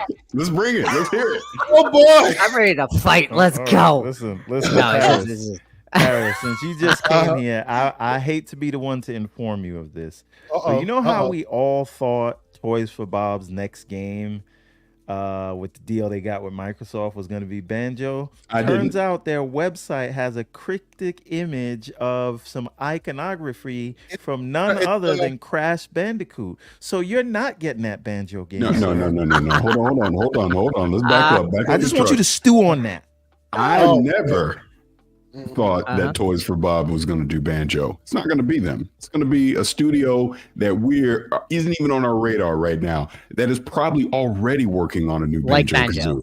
Like Banjo, right? Off the radar. Don't forget what the CEO of Microsoft Gaming said last year. Banjo fans, parentheses Paris, we hear you. They're working on He it. also technically Right. did say he also heard us when it came to the family plan, but Well, hey, that's a whole other It's can true. of worms. It's If we want to go down that road, sir. They also said, you know, that the Hi-Fi Rush was amazing. oh god, oh no, don't go down that. See, today, Paris, I got backup. You're not gonna come in here with your Sonic nonsense. I don't hear him defending Sonic. I didn't hear that. Oh boy, Who's Okay, Sonic? okay. What? Well, Like well, I well, said, Sonic is the Kmart Blue Light Special bootleg version of Super Mario Bros. Always has been, always will be.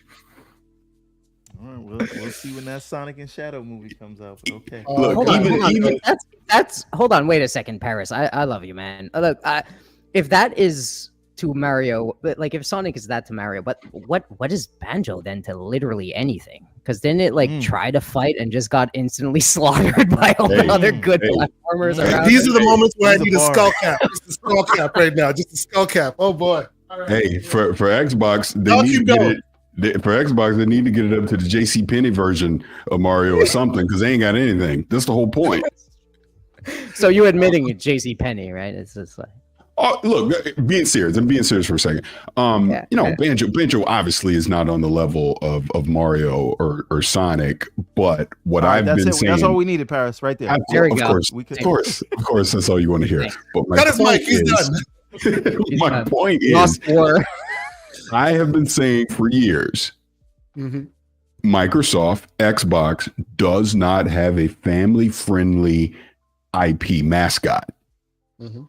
Banjo is sitting right there. If you give it to a studio and you treat it with care, you can raise it up to be an IP that they can have on magazine covers and just, marketing and everywhere that's more family friendly. And they've just not done that. They obviously had Super Lucky Tales they had outsourced out. That didn't work. Ori, it was never going to be that. Ironically enough, Hi-Fi Rush could have been. But we're not going to see anything else from that. So, I don't know. A quick question. If you had to pick between Banjo and Spyro, which one do you take? Well, I'm biased. I would pick Banjo. But so I'm you biased. would pick Banjo or Spyro? But do you... Yeah. But because I think I'm going Spyro like all the way, and that's why Banjo is inferior. Isn't the obvious answer here though Crash? Yeah, Crash. Well, yeah, but we're also talking before anyways, I was talking way before they ever acquired Activision, and even then, I don't think Crash is anything that you're going to put on the level 2. Again, you're talking a mascot to represent Xbox. Crash has such a legacy before Xbox that it would never work. Why I'm fighting so much for like the Spyro to take that mantle or that? But it's the same argument. I would give you the same argument that I just did about Spyro. It has too much of a pre-Xbox legacy to be that. No. Oh, okay, yeah. Because you're right. Because I was thinking like if you're gonna make a mascot and resurrect a mascot era, you'd probably take the one that's associated with like Skylanders at the point of like how huge that was, right? And Spyro was the face of that. Like it's a well-known, like to most people, it's a bigger name than the other two. But to Parris' point, it's well known, but not well known to your brand, right? So it does make sense. Yeah. So that's why Halo is so big, right?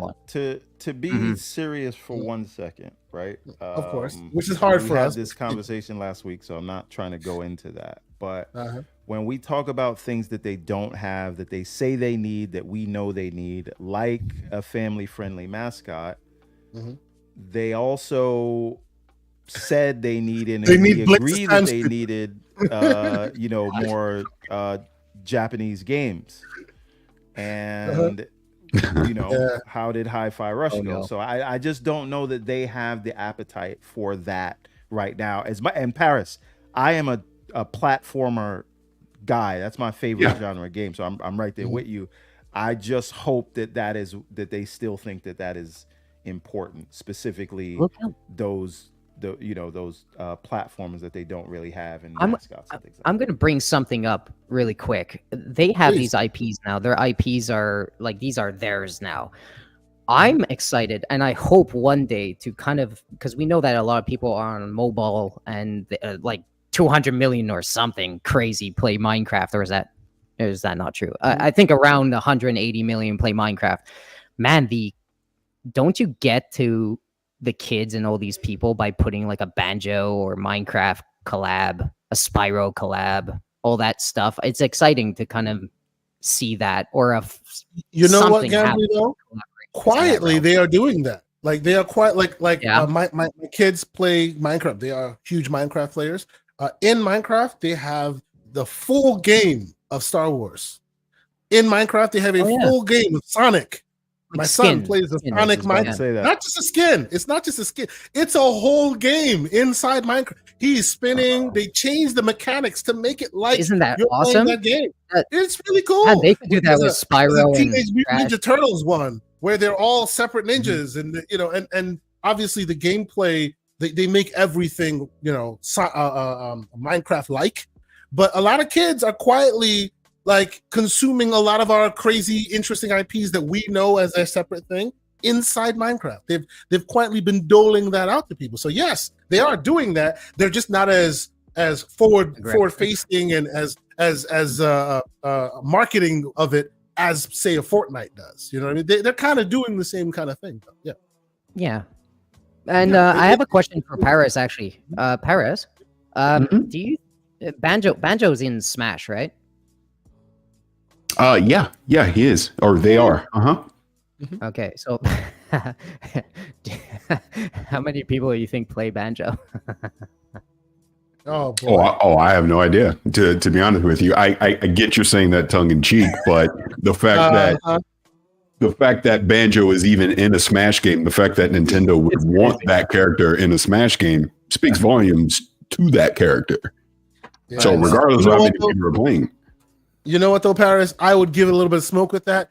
That happened. Everybody was super excited. Where's the 1-2 punch of putting him in Smash and then giving us a remake / remaster? So let me take you back in time when all that was happening, that E3 leading up to that.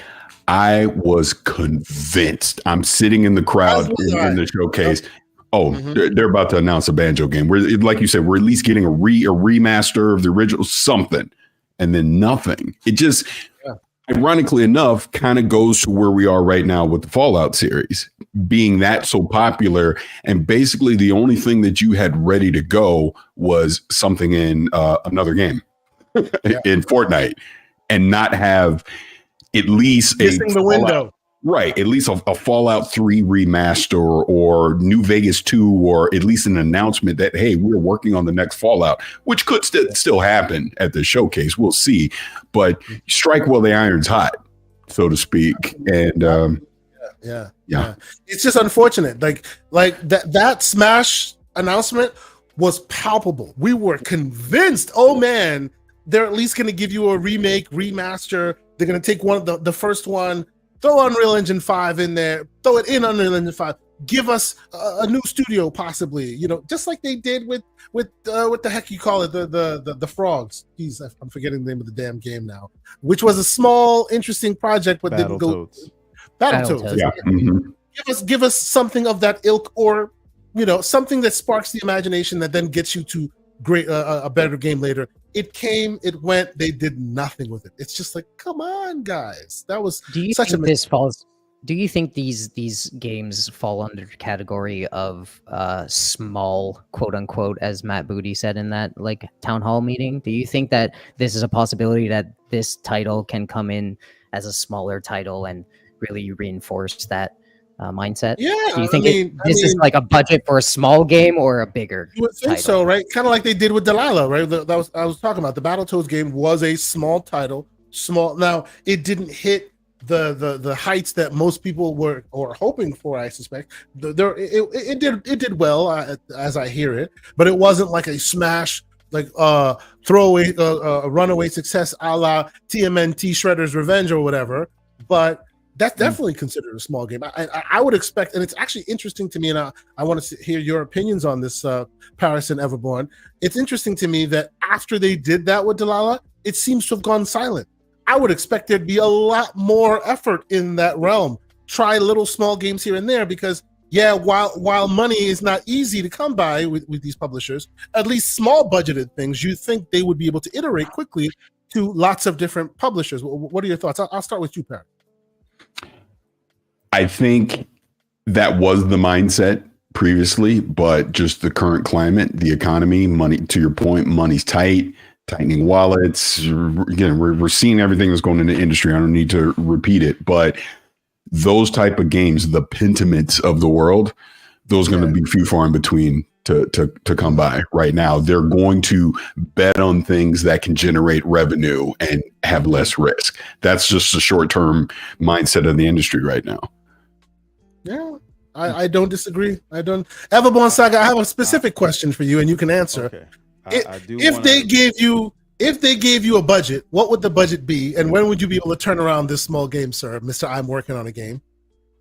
Okay. Well, what is the budget, and what game am I talking What about? IP? Yeah. Well, before I get to that though, Parris, I know the sentiment where you're coming from, and I know Kay agrees with you, but I'm gonna push back because it's no fun without a pushback, right? I don't know if that is anyway. But he's analyzing whether they deserve to pause. Continue, sir. Continue. Yes. But I don't know that I necessarily agree yet that there is a complete shift in strategy because that action happened. That is evidence of that. But for me, I need to see more of that happening, right? So I'll say that to say, okay, Tango is closed. They had an award-winning smaller game, not like indie level like Pentiment even, but like AA or high AA, 2.5A, right? But I think there's a lot of factors that go into whatever like stupid business decisions, stupid from us from the consumer perspective. I don't know if that necessarily means that that's all inclusive of their whole mindset now. And maybe it is. It's just that let's see what happens with Double Fine. Let's see what happens with Ninja Theory. Let's see what happens with. I think In Exile is making a fairly big game, but Compulsion and things like that. We have to see what's happening there before we say sort of writ large. Yeah, we're done with the Pentiments and the hi-fi rushes. Yeah, that's me being pragmatic / optimist. Optimistic. And also, before Parris goes, there's, I really thought it was evident that they wanted those prestigious, let's say, quote unquote, small, and what we consider, we don't know all the information on what happened, like exactly what happened to Tango and what the cuts were there.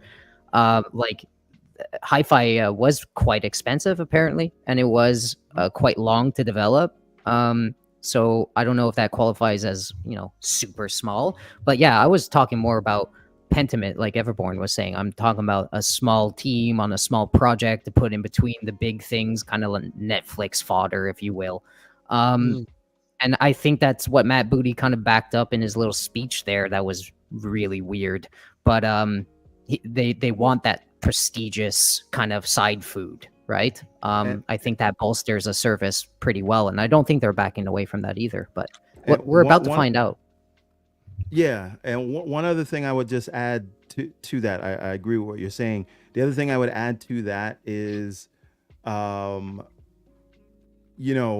want to believe, we'll see if I am correct, right? We'll see if history proves me correct.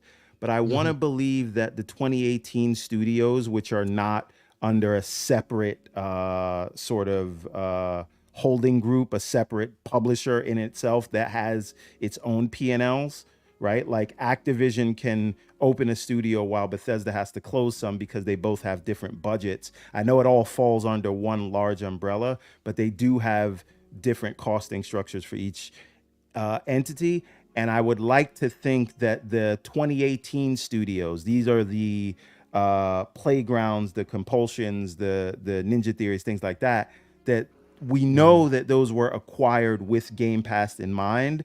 And I'm going to assume that they were budgeted as such. So I'm going to assume, I could be completely wrong, and I reserve that right to be wrong, but I'm going to assume that those studios, which again are not operating under their own publisher, they're operating directly under Xbox and XGS, that their budgets were set knowing that the games would be in Game Pass and they would be losing some sales there, and that's why Hellblade 2 is not a 40-hour game, but it's a really high quality 8 to 10 hour game. That's why Compulsion's game South of Midnight, I don't think that's going to be a big sprawling semi-open world 100-hour push back to the pushback though. Game. Yes. Push back to the pushback, and then I'm done. Push back to the pushback to that is that Activision Blizzard was not even a thought in there, right? Back then. At that time, yes. Yeah. So that's why the budget might have switched somewhere. But that's all I'm going to push back with the pushback, and then I'll let Parris speak on that. Mr. Lilly, what are your thoughts? I mean, my only real thing to add to it, I guess, to just give additional context, when Matt Booty's talking about the smaller games, prestigious and all that, he's also talking quicker development times. But I think the missing context out of all of this is less risk. So again, let's just take Josh Scheuer as an example over at Obsidian. Maybe he doesn't get the green light right now to go chase a passion project of a game that We will leave Josh Sawyer's name out of our mouths. He's Most just of a us good have been example. blocked. He has not blocked me yet. You know what? I'm not blocked anymore, so somebody got to him. I don't know good. Everybody It's still blocked. Yeah. It's still blocked. Yeah. But, He Probably a blocked you, Mario Parris? fan. What the heck? He actually blocked you? well, He what blocked Everborn. Yes. the story that I heard was when Elon first came in with Twitter and was doing the blue check stuff, he just blocked everybody that had a blue check. Oh, okay. Yeah. Because I met him and nice guy. I'm like, and one day I look, I'm like, damn, why am I blocked? What I do? But anyways, again, I'm just using him as an example of taking a game like even ground. Again, I keep with Obsidian. Would a grounded get greenlit in today's climate is kind of the point that I'm making. Whereas, sure, it's a small team. Sure, you might have a quick turnaround on getting it out, but you're doing something that's so out of the box.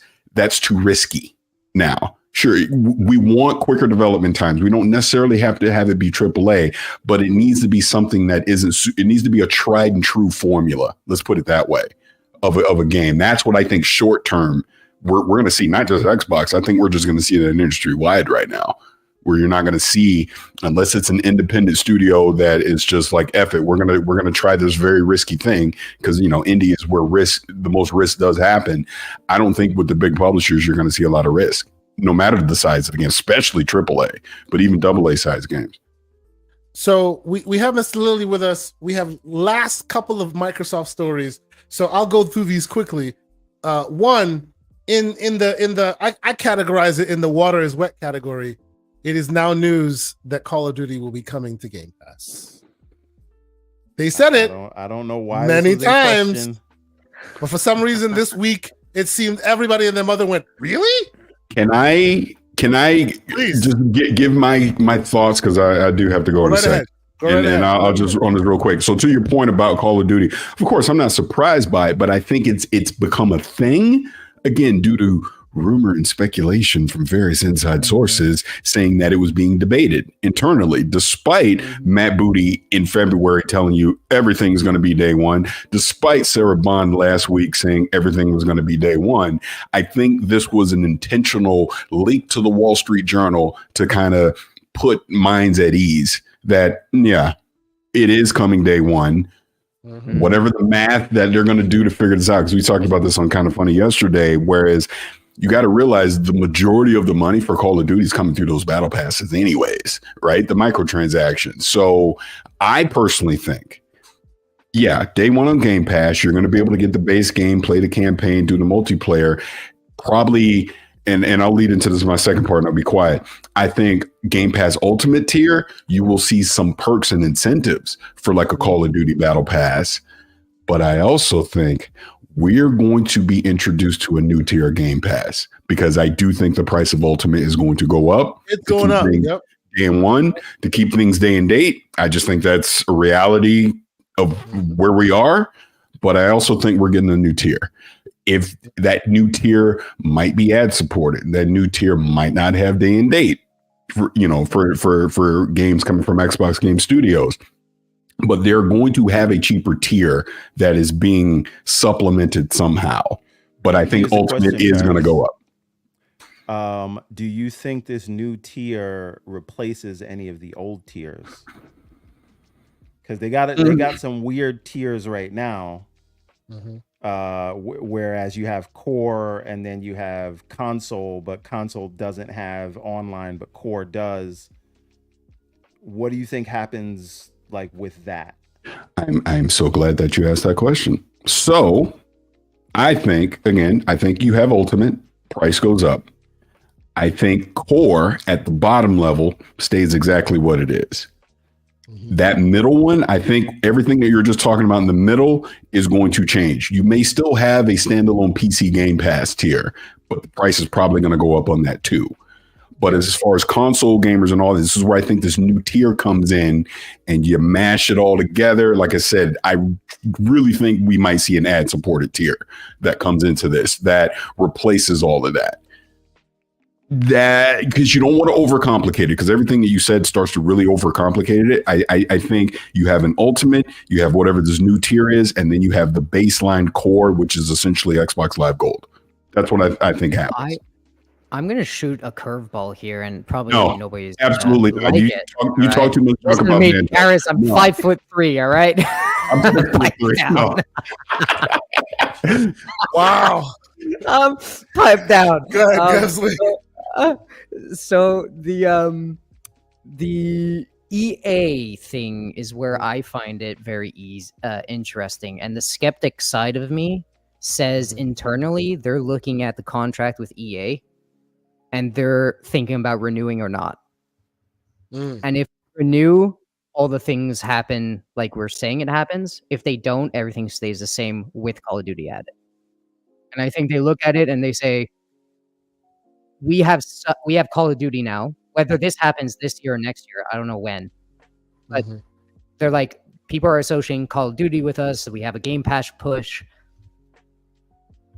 What's more important, our own things and the price and how people perceive us, or having EA do the heavy work? And I think they look at it and they say, people are pissed at the price. We don't really want to do another tier. Drop EA and keep things the same and have Call of Duty inside. I think that's what about Ubisoft Plus? Ubisoft Plus to be added? Wait a minute. Yeah, that's what I mean. Because here I guess what I'm bringing up is, if you drop EA, you now have lessened the value of Ultimate. Well, but in his word, I think he's saying that you supplement it with Call of Duty, right? You now have because Call what of Duty. he's Although, what if I don't play Call of Duty and now you just took away an incentive for me to get Ultimate? For me, that becomes a deal breaker, because I could care less about Call of Duty. Yeah, I enjoy EA being there. I get your point. Yeah, yes. I get it, but that's my skeptic side. I don't say it's a great, fantastic move, but I see them saying our catalog, like the Netflix thing, right? The Netflix thing of like not having Disney in there anymore is a big thing, right? But they are supplemented by their own push. No, here's my thing. And again, this is all speculation. So hell, you could be 100% right. We don't know. But in my opinion, you can't take away and raise the price, because to what Keisante said, not but you're basing that off of Call of Duty alone. Not everybody cares about Call of Duty. So you took a key component away from me. That was why I was subscribing if you got rid of EA. So if you're not replacing that with something of equal value, in my opinion, then why the hell am I subscribing to Ultimate, would be my point. Would you leave if they took away EA? Or you're asking me directly? My personal opinion, that would be a big factor in it. It was like, damn, because like as an example, they just did Jedi Survivor's in there right now, right? So what if I was waiting on Jedi Survivor to be a part of Game Pass? Now I don't have access to that. The Madden's coming there, stuff like that. There's EA titles that I coveted, that because I knew I was an Ultimate subscriber, I didn't have to go by day one, because I knew they were eventually going to show up there. So if you took that away from me, it would absolutely be a consideration, because again, I'm not the biggest Call of Duty person. I'll play it, but that is not a deciding factor for me to subscribe to Game Pass. To be fair, Parris, though, ABK does have more than COD, right? They've got all the Diablos, and do they add Warcraft? You'll get it on PC, but think about it, Everborn. They have a lot of legacy IP, nothing that is beyond COD, right? And nothing that can be and Diablo, those two. Nothing that can add the amount of content. It is, so it doesn't really matter, right? Yeah. For content to content, like parody, like you won't buy Immortals of Avium, but when it shows up in Game Pass, you're like, hey, I'll give it a shot. All that goes away, and all they keep regurgitating is COD. To me, that would not be a value add. Well, this is why I think they're having. This is why we're having this conversation. I think they're actually seriously thinking about this, because whatever you're taking away, let's say EA, we take it away. Whatever data they're looking at, okay, how many people actually play NHL, because those are the big games. Let's not forget NHL and all these whatever games, sports games. How many people play it day one? How many people actually play it on the service? They add that, they look at Call of Duty numbers, etc., etc. They're looking at it and they're like, man, if we truly needed to keep the price the same to not scare people out, all right, or whatever that is, they look at the numbers and they say, I think we can do this, because then if we drop EA, whatever, we talk to EA again and we say, give me AVM, I don't know, 2.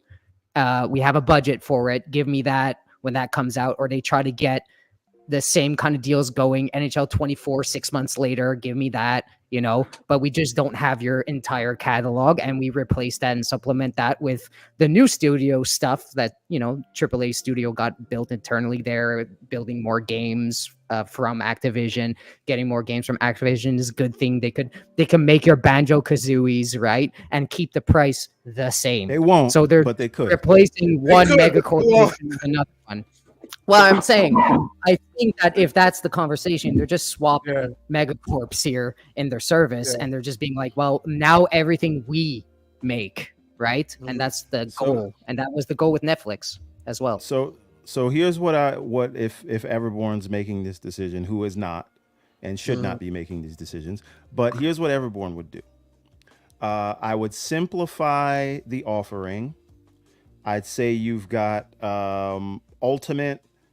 I'd get rid of the console version or merge it with PC, right? Because that's what that price is. And then I would get rid of the requirement in core. I'd get rid of the requirement to pay to play online, because there weren't a lot of people paying for that anyway. If they were at 25 and now they're at 35, or maybe they lost some, but it's somewhere between 10 and 15 million people that were playing for the online stuff. I think you let that go and Game Pass Core becomes your ad-supported tier. I think you merge console and PC, and then you have Ultimate. So it's just Ultimate, console and PC, Core. Core's your ad-supported tier. And that's how you get in for cheaper. It should always be 3. The product That's line it. is simpler. But this is the problem with my theory, because I would say maybe, like, if they have to do this, I don't think they should get rid of day and date, but maybe day and date stays in Ultimate, and the console, and it becomes PC 6 months variant for standard, and then Right. Core just gets Legacy, you know, much later down. I don't disagree. That's how I would simplify the line, so it's easy to sell. You got 3 tiers, and if you want day and date, you got to get Ultimate. If not, if you want the older games, or not older, but like if you want, like, okay, you got to wait 6 months, you got to wait 12 months. That is your unified Game Pass tier, which is console or PC, and then you got ad supported Core. So that's what I would do. I guess we can move on. In other news, Well, yeah, go ahead, Gamzly. I Finish guess, I'm finishing up. I guess my whole thing was that it's a long game. For me, I'm always thinking, I think 5 years and Xbox is going to be totally different.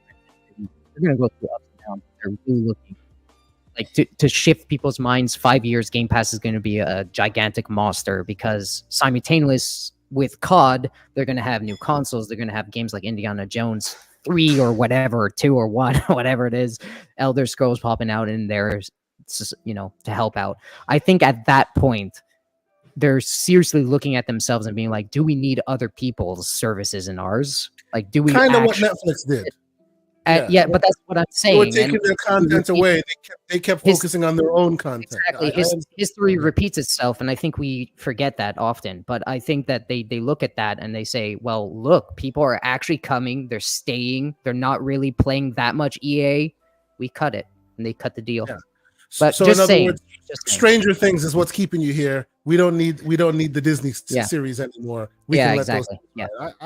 I see where you're going with that. It's not exactly 1-to-1, but there is an interesting thought experiment there, you know. And we as those of us who care about this stuff need to keep a closer eye, because I, for one, if you say, well, we got COD now, so we don't need that amuse-bouche that is EA Play, or that's a red line for me, because I like the diversity in content, right? And I'm also a COD player, but I'm more of a COD console, a COD campaign player. I play it, I'm done, I move on. I enjoy the fact that EA brings diversity in its front lineup, even if it's not the sports games. Like, you know, like I said, Immortals of Avium, I wasn't going to buy it because it wasn't really my bag. But now it's on the PC variant. I'm looking forward to playing that. I've been playing it all over the place. It's actually pretty good. The Star Wars game as well. You know what I mean? So like when you start like thinning the diversity, that's my red line. I don't care if you put it everywhere.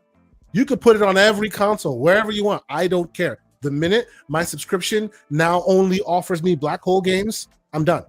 Right? It needs to give me that diversity in content. So you want diversity, equity, and inclusion in your games library. Hey, I see what you're doing there, sir.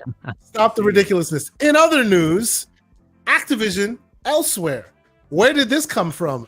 5 minutes ago, they laid a bunch of people off in closed studios. And then 5 minutes later, which if you read the devil in the details, the studio has been around for a while, but now they're promoting it.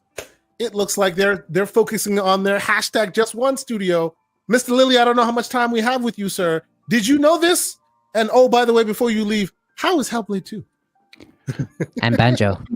I'm not answering the second to last question. The last one, Banjo's phenomenal and always will be. Yeah, I do have to go. But a couple things, because I have a personal, and I'm going to ask you on air. I'm going to ask you this so people know. Okay. But as far as the Elsewhere thing goes, look, I get it, and I think you kind of alluded to this already. Activision's budget may be different than Bethesda's budget, so this is why this is happening. And actually, it sounds like this studio was being incubated a couple years ago, so it's just bad timing. Like, you almost wish they would have just rolled all this into one news thing. Hey, we're closing these studios over here, but we're opening this one, and we're doing it because blah, blah, blah, blah, blah, and just take your lump all at once versus the other thing. So, people obviously complained anyway, Parris. Oh, no, but at least they complained once instead of twice. I guess is my point. But hey, I mean, we'll obviously see what the studio is going to be making and what they're going to, because what did they say? AAA narrative? What they said? Studio info? Yep. Mm-hmm. Yeah.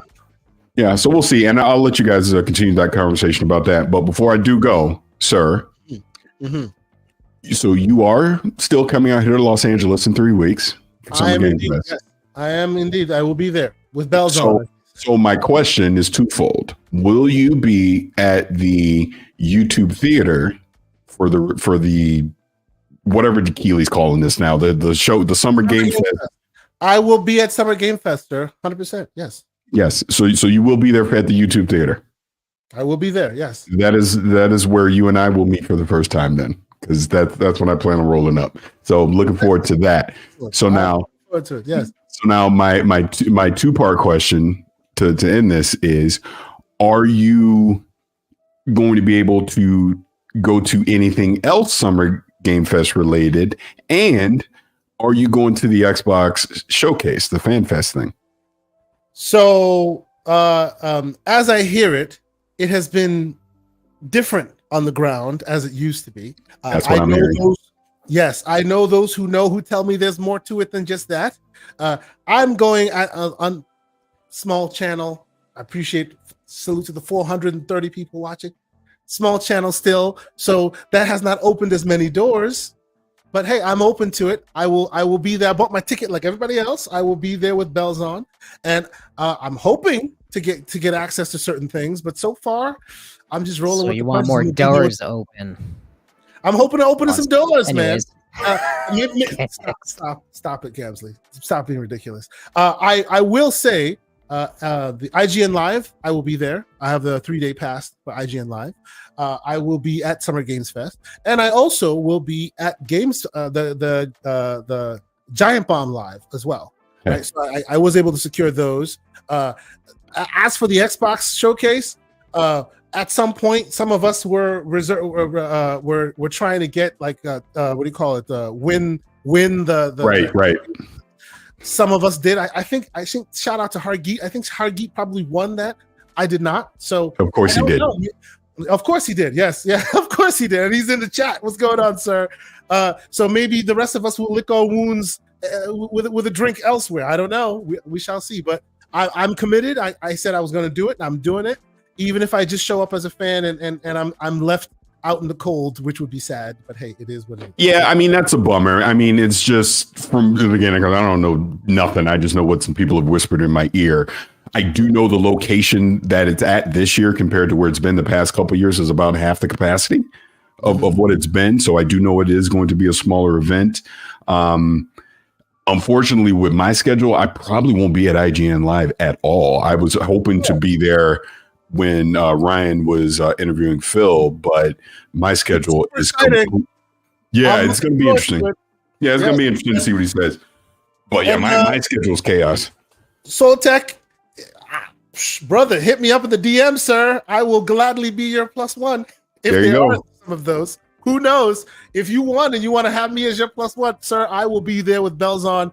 I will appreciate it. Holla at your boy. I'm in the DMs. Let's go. That'd be it. Yeah, and for people that's in the chat or whatever, I mean, like I said, I ain't trying to break no embargoes or anything, but my schedule after the showcase, I might be able. I don't know what this fan fest is going to be. I might be able to check it out briefly and run down and say hello. But I know I got a ton of stuff scheduled, and it's like that whole Sunday afternoon is just super busy for me.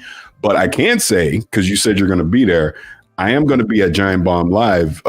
Grub hit me up, and yeah, I'm actually going to be on stage as a part of that show. So I'll be there live for that. So I'm looking forward to that. I know the group of people I'm with is going to be fun. I think they're going to make like an official announcement soon or whatever. So nice. I'm there to grow, learn, press the flesh, meet the people.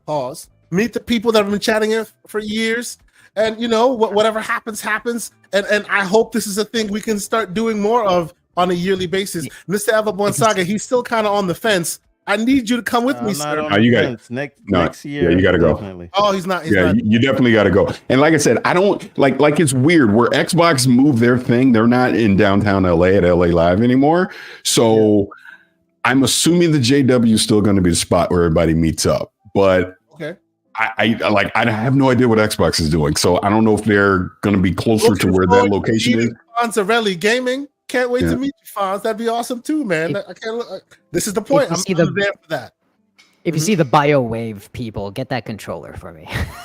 I need that controller, baby. I will share with them this here video if and when I see the BioWave people. Absolutely. But absolutely Friday at the YouTube thing, we definitely got to meet up and hang out. I'll be around Friday night doing some stuff, but then I'm gonna go home and then I'm gonna come back Saturday morning to go to Summer Game Fest stuff, and then Saturday night's freaking crazy, and then obviously Sunday is crazy with the showcase and all that. And I'll be around. Are you gonna be around Monday? Monday, unfortunately, is when I have to bounce. Okay. My real work takes over. I think I'll be on a plane like early in the morning. I'll be okay. Yeah, because I'll be around Monday, like Ubisoft Forward, and there's some Summer Game Fest appointments I got on Monday too. So, but yeah, we'll for sure link up on Friday, and hopefully, you know, Saturday, Sunday, somehow, some way, we'll meet up and have a drink or something. Sir, I am looking forward to it. I can't wait to meet all the people. I'm serious. If you in the chat and you got a +1 and you want to holler at your boy, I am here. Check out the DMs.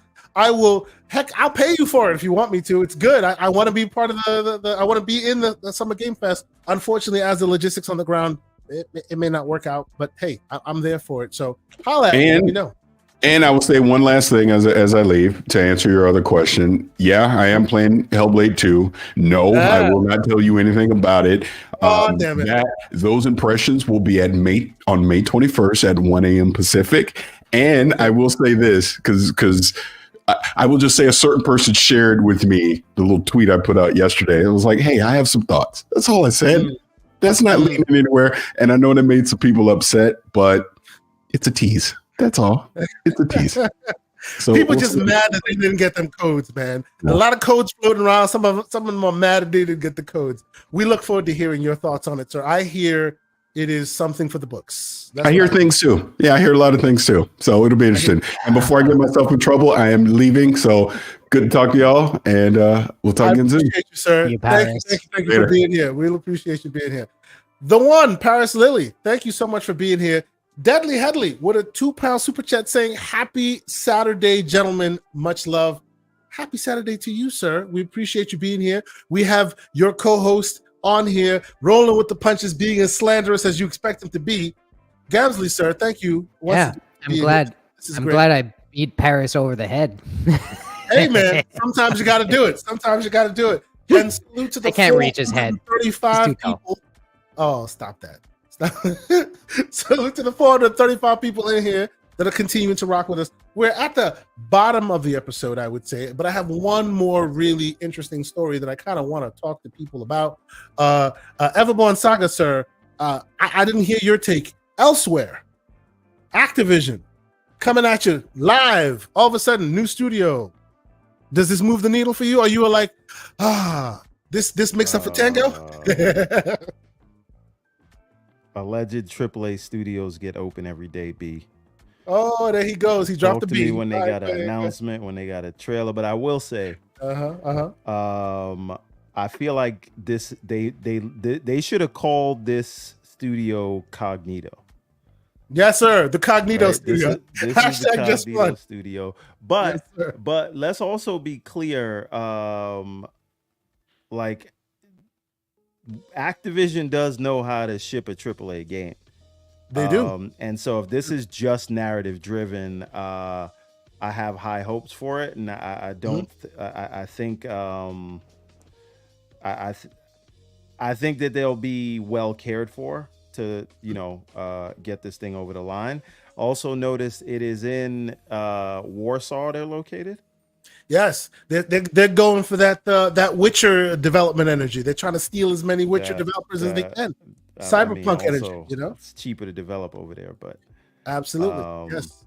I think it's interesting. I'm just not like excited about it because, I mean, other than like people thought like Microsoft was going to close down their gaming business because they couldn't keep the lights on, and now you see another AAA studio. That's hilarious, but we're legitimately probably not going to see anything from them for 3 to 5 years. And so if that's the case, who knows what'll happen? Like a meteor could hit the earth by then. Like I'm not, man. I'm just not excited until they have something to show. And hopefully they'll show something that is at like, by the time they do show it, and and they're still around in 5 years. Hopefully it'll be that like wow moment, like when Amy Hennig showed off the Captain America Black Panther game, which also didn't have gameplay, but I'm just saying the Star Wars genre defining. So I think this could be big, but it's nothing to worry about right now, just because so wake me when it starts. So we will continue on because I want to talk about that last story. But Fonz Gaming, salute to Fonz Gaming in the chat. It'll be good to see you, sir. He puts out he put some interesting thoughts that I want to ask about the community, and I put a poll in the chat just now. Simple. Hellblade 2. I gave some ranges: 80s to 85, 85 to 90s, or 90s to 95 plus. Where do you fall? Where do we think this game will fall? And when I say that, you can say meta, you can say open critic. It doesn't matter. Where do you think the critical reception will fall before this whole thing starts? There's no wrong answer. Can I start? Yeah, go ahead, everyone. Okay. Yeah. I think it has the potential of going to a 90 if people maybe low if 90 come to PlayStation, low 90, but I'm saying 90 even. Okay. But I expect it to land somewhere between 87 and 89. Now Hargeet is in the chat.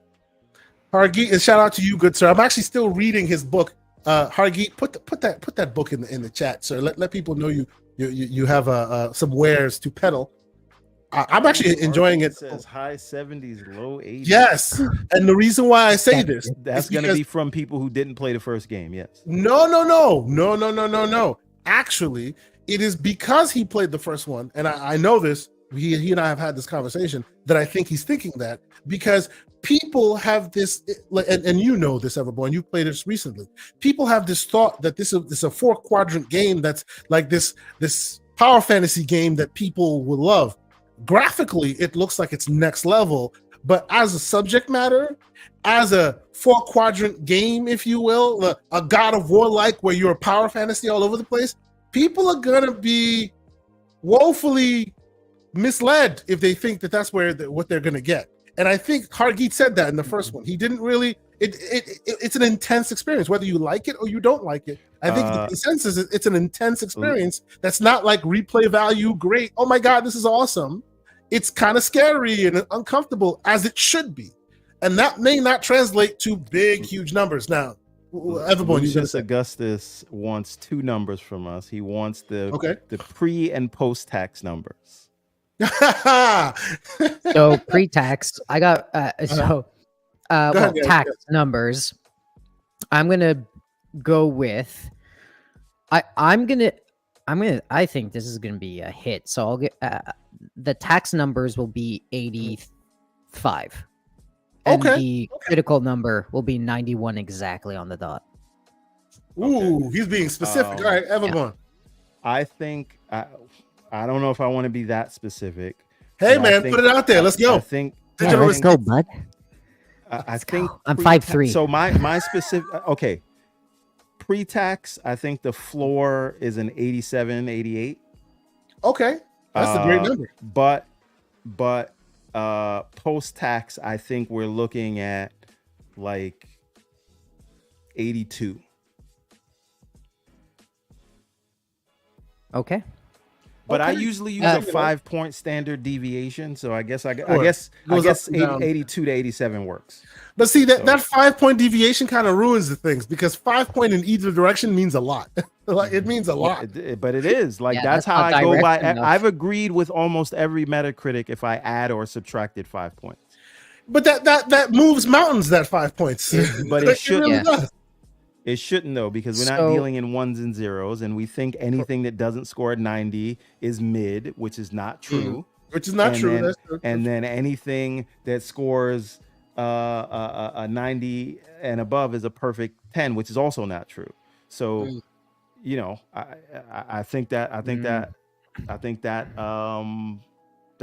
checks out. That's my opinion though. 87, 88 with no tax. 80 to 82 with the tax. So okay, I say the first one 81. So 81 and 91. You've got a 10-point spread between tax and no tax. I got a 10 points. Yeah, I got 10. Okay. Pre-tax, I say 86, 85, 86. Pre-tax, right?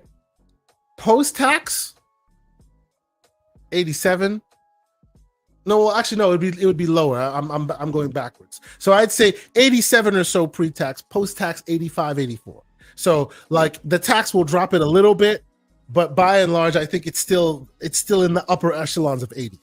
Let me ask you guys a question. By the way, I should know I played the first game recently, a couple of weeks days ago.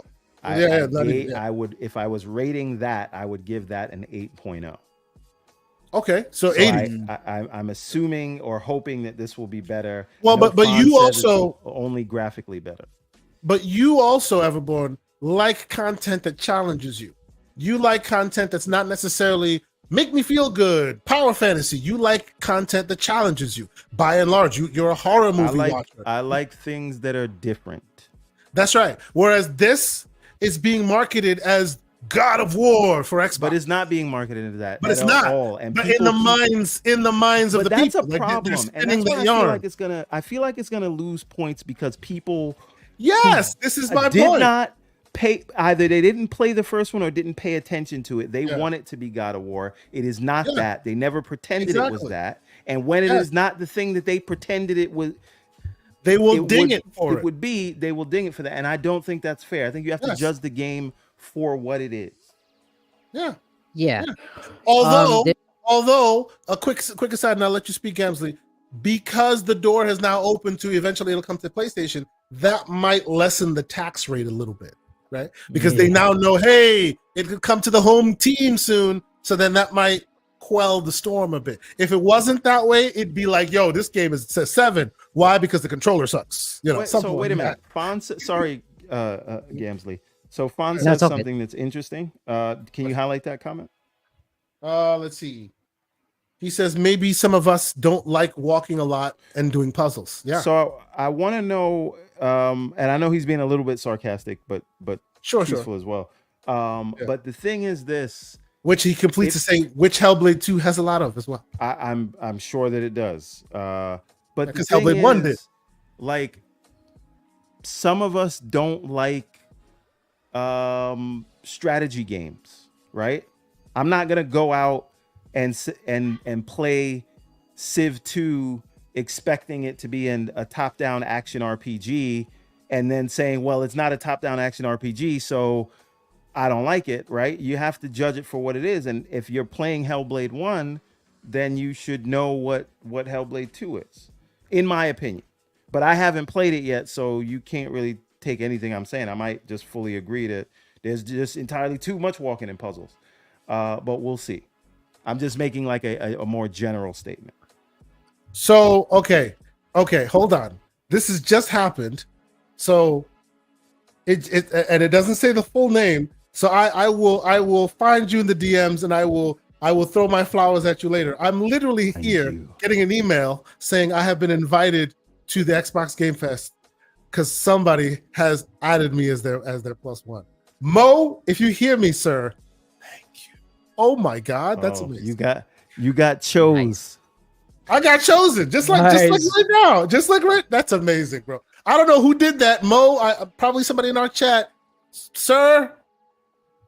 I'm at a loss for words. A man who likes to talk can't speak. Right? Thank you. I will reach out. We'll find out who exactly did this. It's asking me to RSVP. That's awesome. Thank you. That is awesome. I really appreciate it. Wow. Okay, make a black man blush. Go ahead. Yes. You better be wearing the GCP shirts when you get there. Oh, you're damn right, sir. That's what's going down. You know what it is. You know. But thank you. That's so cool. That is so cool. Thank you. I appreciate it. So okay. I agree with Hargeet and Fonz by and large, and I won't say like walking sim or anything like that in general, but just the idea that some games are for that broader appeal, that broader audience. We've been talking about it all day, where they're shaving corners to make sure everybody loves it and everybody plays it and all of this. This is not that, right? This was made by 80 people. It's more money infused into their project that they've wanted more people to see. This is by and large. Thank you so much. This was Soltech. Thank you, sir. I appreciate you. I will reach out. He's a great member of our Discord. Thank you, sir. Man, that's amazing. Thank you. Appreciate you, man. So, I really do think that this will be a critical darling. It'll be a great success. Most people will love it, but I think the normals may kind of shun it a little bit because it's not what we think of as that God of War massive, you know what I mean? So we shall see where the numbers fall, right? I don't know. You know what? The thing that really stood out to me when Hellblade 2 came out was that giant baby attack in the cave. Ogre baby guy, yes. And in the trailers, there's another one, that little teaser where she's just looking up in the sky, and then 3 seconds later, she's running and the lava's coming out of the ground. I think they added spectacle to this that in the first one, they really couldn't flex their muscles. And I think that's the differentiator here. And I think they love this child. I think they love this game. I think that's going to show through in this specific case. And we don't matter because we're not the ones reviewing it. These sites usually spin to that area of the well. They're really pushing narrative-driven games in this type of style. Alan Wake, etc., etc. The gaming industry wants to be movies, and they're going to push that. They're going to push it here, and this is not immune to that. And I have faith in it. I'm not skeptical. I think they're going to blow it out of the water. And I think that it's going to be so good that reviewers can't add any tax to it. And that's how good it's going to be. I do want to say something before this happens, because I think it is really basic bitch energy to think that if a game scores in the 80s, it's a disappointment. If this thing is in the 80s, that is a good thing, and we need to stop pretending otherwise. Because all these other games that people praised as game of generations and favorite like Ghost. things. Do you know Ghost scored an 83? Everybody loves that. Yeah, 82. Shut up, you slander. Calm down. Somehow now a game gets an 83, and it's the end of the world. So what we not gonna do in today's episode of what we not gonna do is pretend that if on Tuesday Hellblade scores somewhere in the 80s, that's some kind of a failure. I'm just putting that out there for posterity. 100%. I'm not the one. I'm with you, but miss me with the BS. Oh no, I'm with you 100%. To be clear, I think it's going to be a step up in every single way. It's going to be a masterful piece of art that the team wants to put out there. I think that's what's going to happen, and it's going to be immune to whatever bullshit tax that we're talking about. Oh, sorry, tax that we're talking about here. We after 12 o'clock. You can let it slip. Go ahead. Okay, good. So that's all I'm saying. I think it's going to be way more impressive than I think we're gonna give it. Yeah.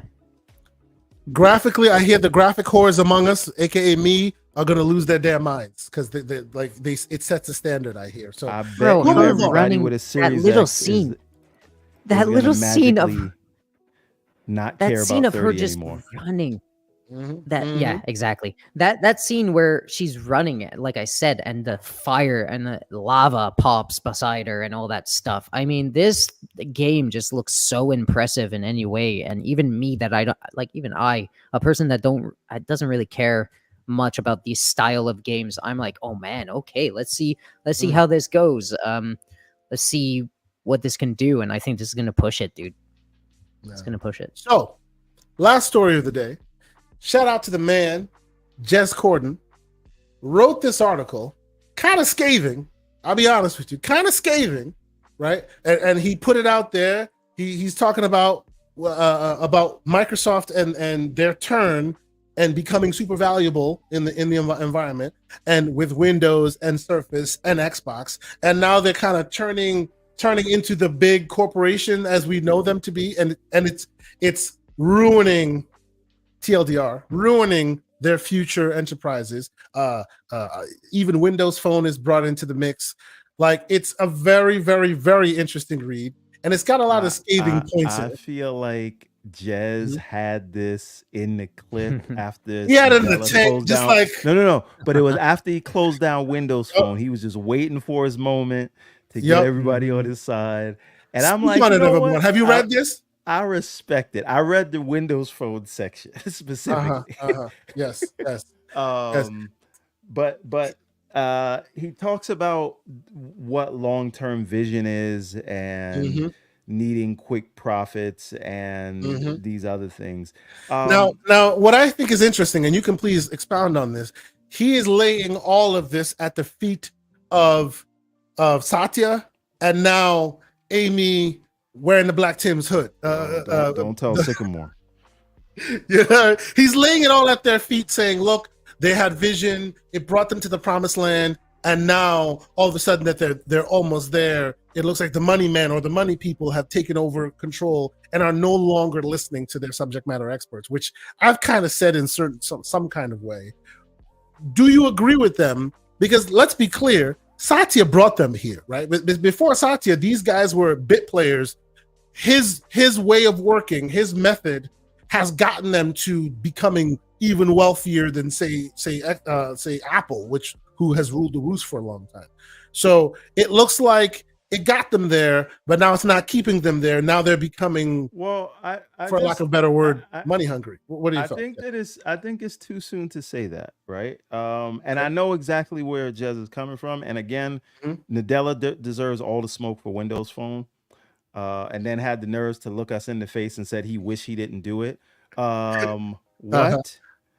Yes. So no, I will say apology. Interesting point that Jez makes in this article, which it's a very good needle he threads. Like, you quit Windows Phone, giving the platform, you are now beholden to Apple and or Android for your future revenue in the mobile space. Same way, you're kind of you're showing overtures of quitting Xbox and would then future give way to Steam and or PlayStation to be the same thing as that duopoly that you've given Android and iPhone, right? That's kind of what he's threading. I know, and I got that from skimming through the article. But the only thing that I'll say is, what Nadella has, first of all, there's one other thing I want to say. I read someone saying that Nadella is giving them Steve Ballmer vibes right now. Oh no. Which, I don't agree with that. let me speak to this, because Yeah. Steve Ballmer is who gave you the 360. Steve Ballmer is who doubled down, and Steve Ballmer is the one who believed in competing the way we want them to compete and winning. Steve Ballmer empowered Peter Moore, right? So let's not throw dirt on Steve Ballmer's name, at least not as it relates to Xbox. So that's that thing. The second thing that I'll say is, in the moment, fog of war, yes, it feels that way, and it feels like they're cutting and running. But if you really, like, if we're being pragmatic about this, I bleed Windows Phone, right?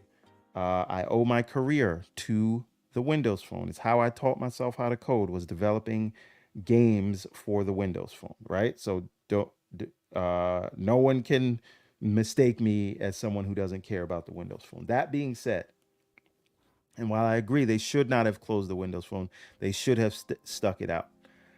But what you cannot argue, and what is on Nadella's side, is by moving away from Ballmer's get the customers by force, and to Nadella's, we need to meet the customers where they are. That is the thing that made Microsoft cool again. That is the thing that took Microsoft to pass Apple. So he does have history and economics on his side when we say those things. And if Windows Phone was still around, if a tree falls in a forest and no one hears it, does it make a sound? Would it matter what you were doing on your own platform, or would your platform just still be there to beta test for when you put it on iOS and Android? Right? And so when you like, again, if they stuck it out, I'd still be there. But that's why these decisions get made. And so what we have to ask ourselves is, this open approach, I know what we're used to, and I don't like some of the things that it spells for the brand, because I lived through the Zune, I lived through the Microsoft Band, I lived through the Windows Phone, I lived through Groove Music, right? So we've lived through Mixer and things like that, right? Hell, I've lived through Skype. That terrible piece of software, which is still kicking around, but in a very decrepit kind of way. Yes, but Skype deserves to die, and I hope it burns in hell. But the thing is, I am only saying that this has to play out. And if we're saying, well, they're doing a multi-platform approach, and that's why we're blaming Nadella for cutting and running, Sony has a business update next week. Oh yeah, Hiroki Tokidi. I'm not saying there's some rumor and speculation, man. Ooh, boy. I'm not saying they're going to put games on Xbox, but they do need to broaden their approach in terms of firing people. Everyone, I'm not excusing anybody. Everybody's firing people. This is a thing that is happening. This is a correction in the gaming industry. Less people are playing. Production costs are going up. They have to right the ship. And Microsoft, like it, love it, accept it, has acquired more than anyone else in this short period of time. And there is an integration period, and they do have to streamline things. And so some things are going to get messed up. I don't know that you buy Activision if you don't have a long-term vision. So that is why. And again, what's happening to the brand? Sure, but it cannot be that we're saying like, hey, like, I'm just saying, I understand when they say, we gave you $80 billion in 5 years or whatever, however much it is in whatever amount of time, right? We are gonna take a hit when Call of Duty goes into Game Pass, and we're honoring that promise. And you got to make some hard decisions to do that. And again, because Xbox has already embraced PC, there's really no place for them to grow in terms of new user acquisition that other than going on those consoles or attempting to take share from the other ones. That's what we want them to do. And we'll see if they do that. But Microsoft under Nadella has more of a honeypot approach where we're going to try to entice you to come here instead of force you to come here. And, you know, yeah, I don't know. So, What do you so think, I'm Gamzly? just saying, I understand the sentiment and I feel a lot of that emotionally, but logically I get it, and I don't know that we can say that this is only for short-term gains. But that's the long and short of what I'm trying to say. Gamzly, what do you thought? So corporate culture really does play out differently than, you know, other things. The only corporate culture that will probably get to the same crossroads that Microsoft and Sony want to get to, but a little bit steadier, is probably Nintendo, because they're just looking at things differently and their budgets are different and everything looks different there. They're a household name that has your balls in their hand from the moment you open your eyes in this goddamn world to 4 years old. They know that. They know that, you know, people growing up understand what Nintendo is, and etc. etc. Sony and Xbox, not so much, right?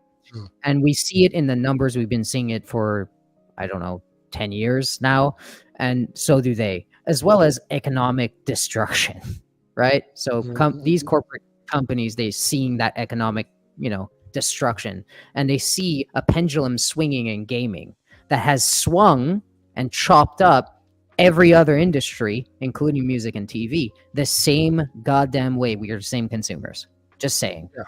They know our behavior. They understand the thing. To survive, whether Xbox bought Activision Blizzard or freaking not, Xbox was going to go through some weird, fascinating changes as we see them today. So, like Everborn was saying, miss me with the layoff stuff and the destruction of Xbox.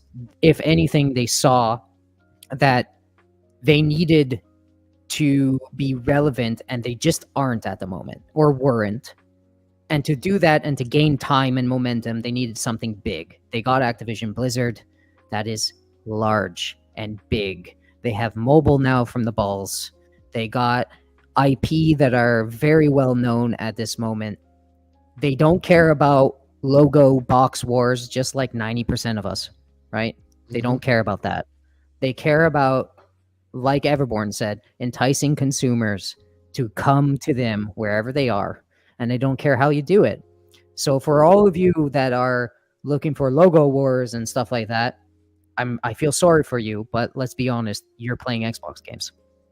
They know it, they see it, and that's what's happening. Also, to bring it back to they know that you're playing Xbox games because half of the people are still on old consoles in this economic destruction I was talking about. And users are on Game Pass right now, spending a ton of time, and they still have time with Call of Duty and all that stuff, like Everborn said, to entice people from a new generation to come into their Xbox ecosystem with Call of Duty on the box. That's their idea.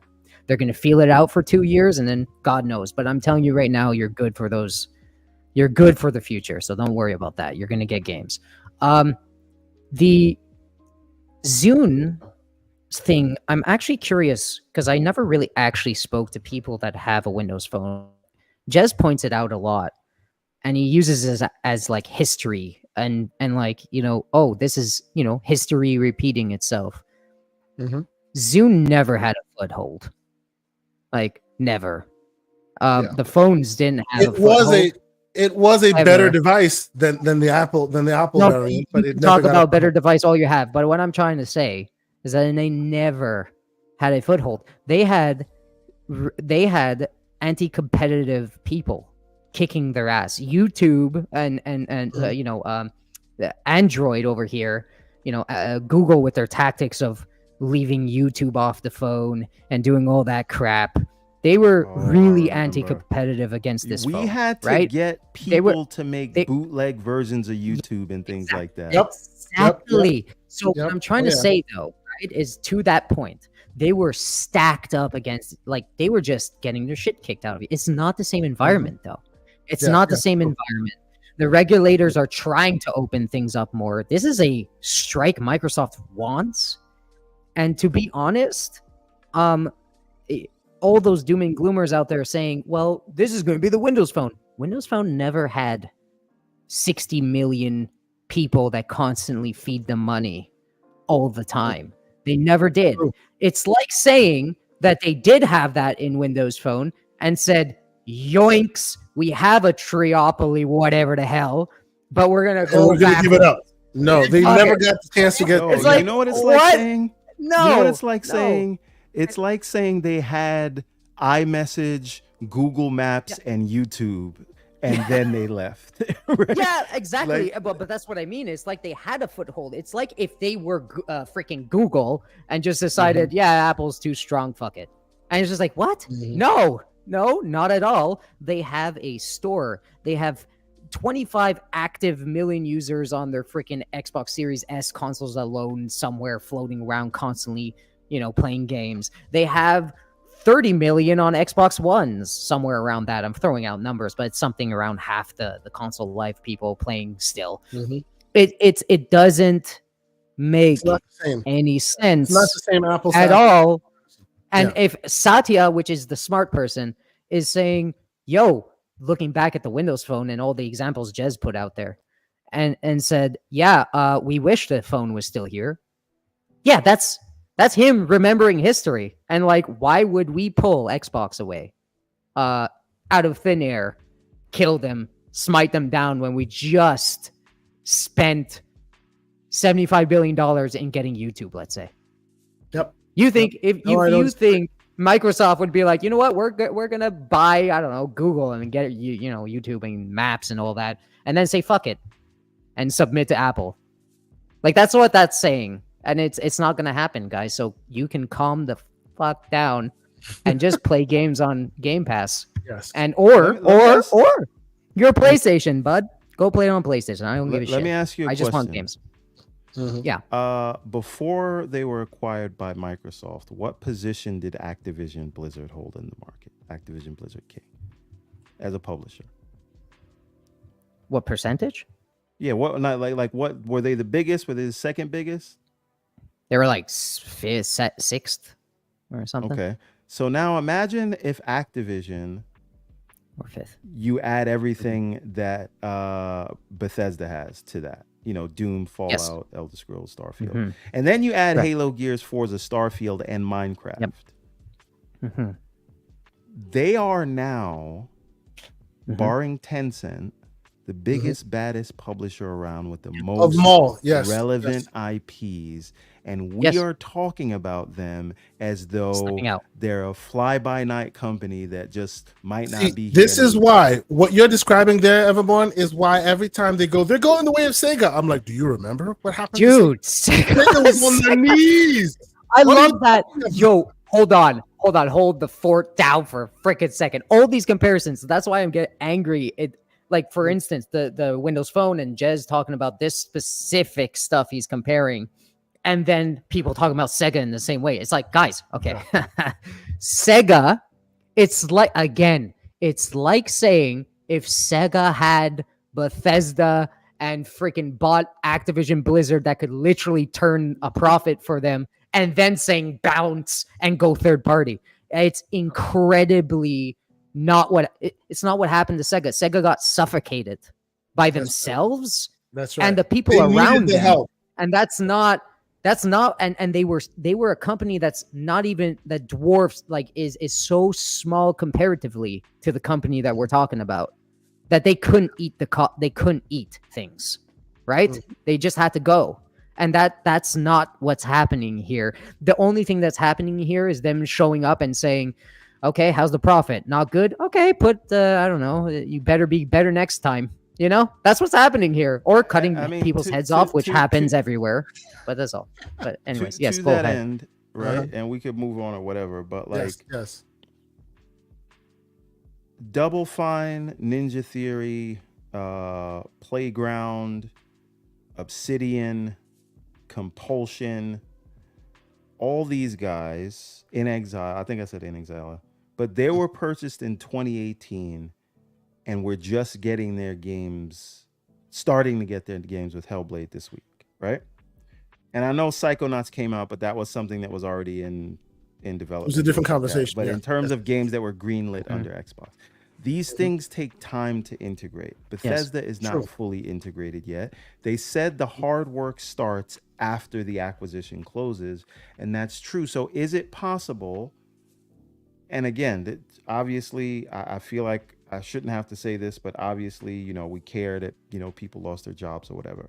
But is it not possible that this is a part of the streamlining process, that this is a part of the integration process? Pendulum correction. Messy, right? And so you have to streamline these things so that the whole business makes sense and you can move forward. And because they have to make those decisions does not mean that they don't care about anything anymore. And I just think that is like this of the moment thinking that of this moment has to dictate how things will always be forever and always. And I don't think that makes a lot of sense, at least to me. And I hear my mic is very low. Is that true? A little lower. You can put the gain up a little bit. Yeah, I'm standing up, so maybe I'm too far. We don't know that. But anyway, we don't know that. There's no proof of that. But, Calm down. Well, I could turn the camera on and it'll pick me up. And then it'll drop you. But I just say that to say, like, these, I think we knew that like there would be integration and painful and clunky integration. I just don't think like when it happens, we were never going to be like okay with it. And I think this is what we're seeing from the whole community response. Yeah. And although it is no simple thing to integrate a $70 billion company. Indeed. So we're kind of dispelling some of the notions here, and we where the context also, matters. Jez knows all of this, and he said a lot of what I'm saying. He's still giving them the smoke, which they deserve. He's giving the smoke. This is not about Jez being wrong. That's my point. That's right. I think this is still a very valuable read. People need to pay attention because although the grounds, the logistics on the ground are completely different now, 100%. But a lot of the inferences and a lot of the needles that he's threading is very interesting to think about, right? And if you are a person that cares about the IP writ large, the Xbox brand and all of that, the moves you see here are concerning. They definitely are concerning, right? So I think we'll leave it there, and I think that there's a conversation to be had about seeing where they go as far as their vision be brought to fruition and how it changes midstream, right? We want to see the end results, right? And next time we're on this show, we're probably going to be talking about what we think will happen from the game showcase perspective, what we expect to see, because that will be very telling in moving forward as to the health of their business and the health of the companies and the health of these studios. I'm not worried about the health of their business. No. Hey, man. No. 5 years, they're on top, bud. I clip it out. 5 years, these people are gonna be flying. Now the question, the question, and I don't disagree with that at all. In 5 years, they'll be crying Monopoly again. Yeah, exactly. My question is, will the people in our chat will still be clutching to their game consoles the way they have been now? Will they still be like, oh, you need to buy my games on my console? Evolve to the console experience. Mm-hmm. I'm just saying. And the gaslighting continues. The gaslighting continues. By the way, just one last thing on this article. Shout out to Jez. Jez, he's a great writer. I didn't want to. I'm not spelling anything. I think his comparisons are a little awkward at times. But like Keosante said, the needle he tries to thread is effective. Go read it. It's a great article. The man knows how to write, and he's very genuine. And I know we give him a lot of hate for being emotional sometimes because he admits it. But he's a great dude, and I like that outwardness of him. So go support his stuff. Go read his articles. Absolutely. No, you get no argument from me on that one. Absolutely. And he's been on the show. We should have him back. It's been a minute. But I think we leave it there. Before we even do that, though, let me close out this poll And by and large, it looks like the community, at least the community here, with 427 people still watching. Salute to everybody who's still here. I think the by and large, the consensus is that Hellblade 2 will fall somewhere between the 85 to 90 range. So right about there, you know. I hope I'm wrong, and I hope it's 95 plus, and they get all the flowers they deserve, because it looks like they're really putting some effort into this. But yeah, we shall see how it goes. I for one, am super excited to play it when we finally get our little grubby hands on it. We get to try it out. But yeah, on that note, sir, I think we're done here. Gamzly, it has been awesome having you here. You stuck it out with us. As we do with the newbies, we throw you in the deep end of the pool. What is it? 3 hours and some odd, almost 4 hour podcast. My legs are turning. I love every minute, man. I loved every minute. I love solo podcasting for about 4 minutes. It was all good. Thank you for being here. Thank you. It's been awesome to chat with you, sir. Let the people know where they can keep up with your stuff. Tell them about Gaming Arcadia and why they should be following the channel and keeping up with your ongoings. Yeah, so we do host an Xbox podcast focused a podcast focused on Xbox. We do love the platform. It's the Xbox Series podcast with Game on Asa and Deadly Headley and myself, where we talk everything Xbox in a very fun, non-toxic way. We don't, bring other things in there just to slander it. We do try to be focused and informative and talk fun. And some slander is good, jokes. Okay? Some slander is good. Oh yeah, that's I throw. Look at me, man. I definitely throw some slugs, but it's all good. It's a fun time. So go check that out every Thursday. 3 p.m. Eastern Standard Time. I do make appearances on Boom's show on Double Barreled Gaming, lunchtime with Boom, so 12 p.m. Eastern Time every Monday. That's where I get a little bit more juicy, but I do stay balanced. Wow. Okay. Pause. All right. Yes. I do. And there's something else. Twitter. Follow me on Twitter. If I'm on something like this show right here, Gaming Circle Podcast or Gamzly Circle Podcast, I'll say it there. So Gamzly TKD. You could follow me at Gamzly TKD on X/Twitter if you want to, for all that information and what I'm doing. Thank you. And thank you for being here. I will put Gamzly's stuff. I'll put the Gaming Arcadia, the YouTube channel in the chat right now.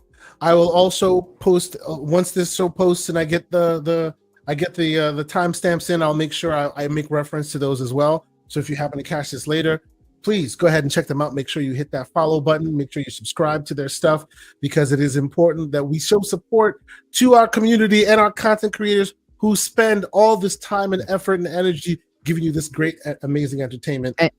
With one last note, guys, Gaming Arcadia. More than just Xbox stuff. We got a roundtable discussion on everything. Not me, but it's another panel where you talk all games, and also tons of review. Asa is awesome at reviews. He's awesome at speaking. Go listen to that man speak. He's good at what he does. So it's not just an Xbox Series podcast. Thank you. True. Yes, absolutely.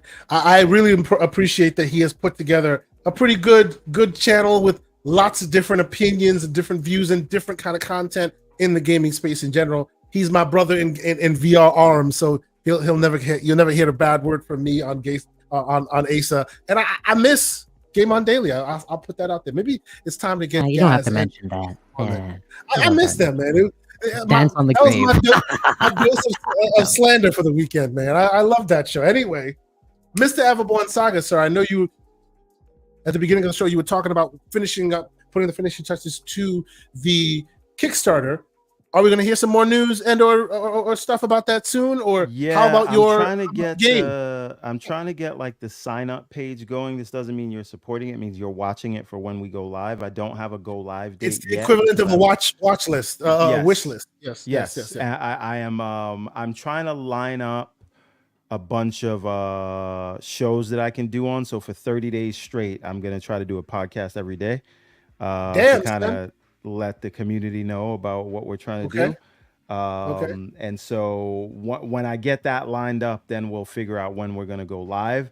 But the sign up page is coming hopefully this week. There's certain information you got to give them before you have it ready. And plus I'm waiting on the cover to come in to see some of the imagery that we're going to show. But we're very far along in a very good place. So stay tuned.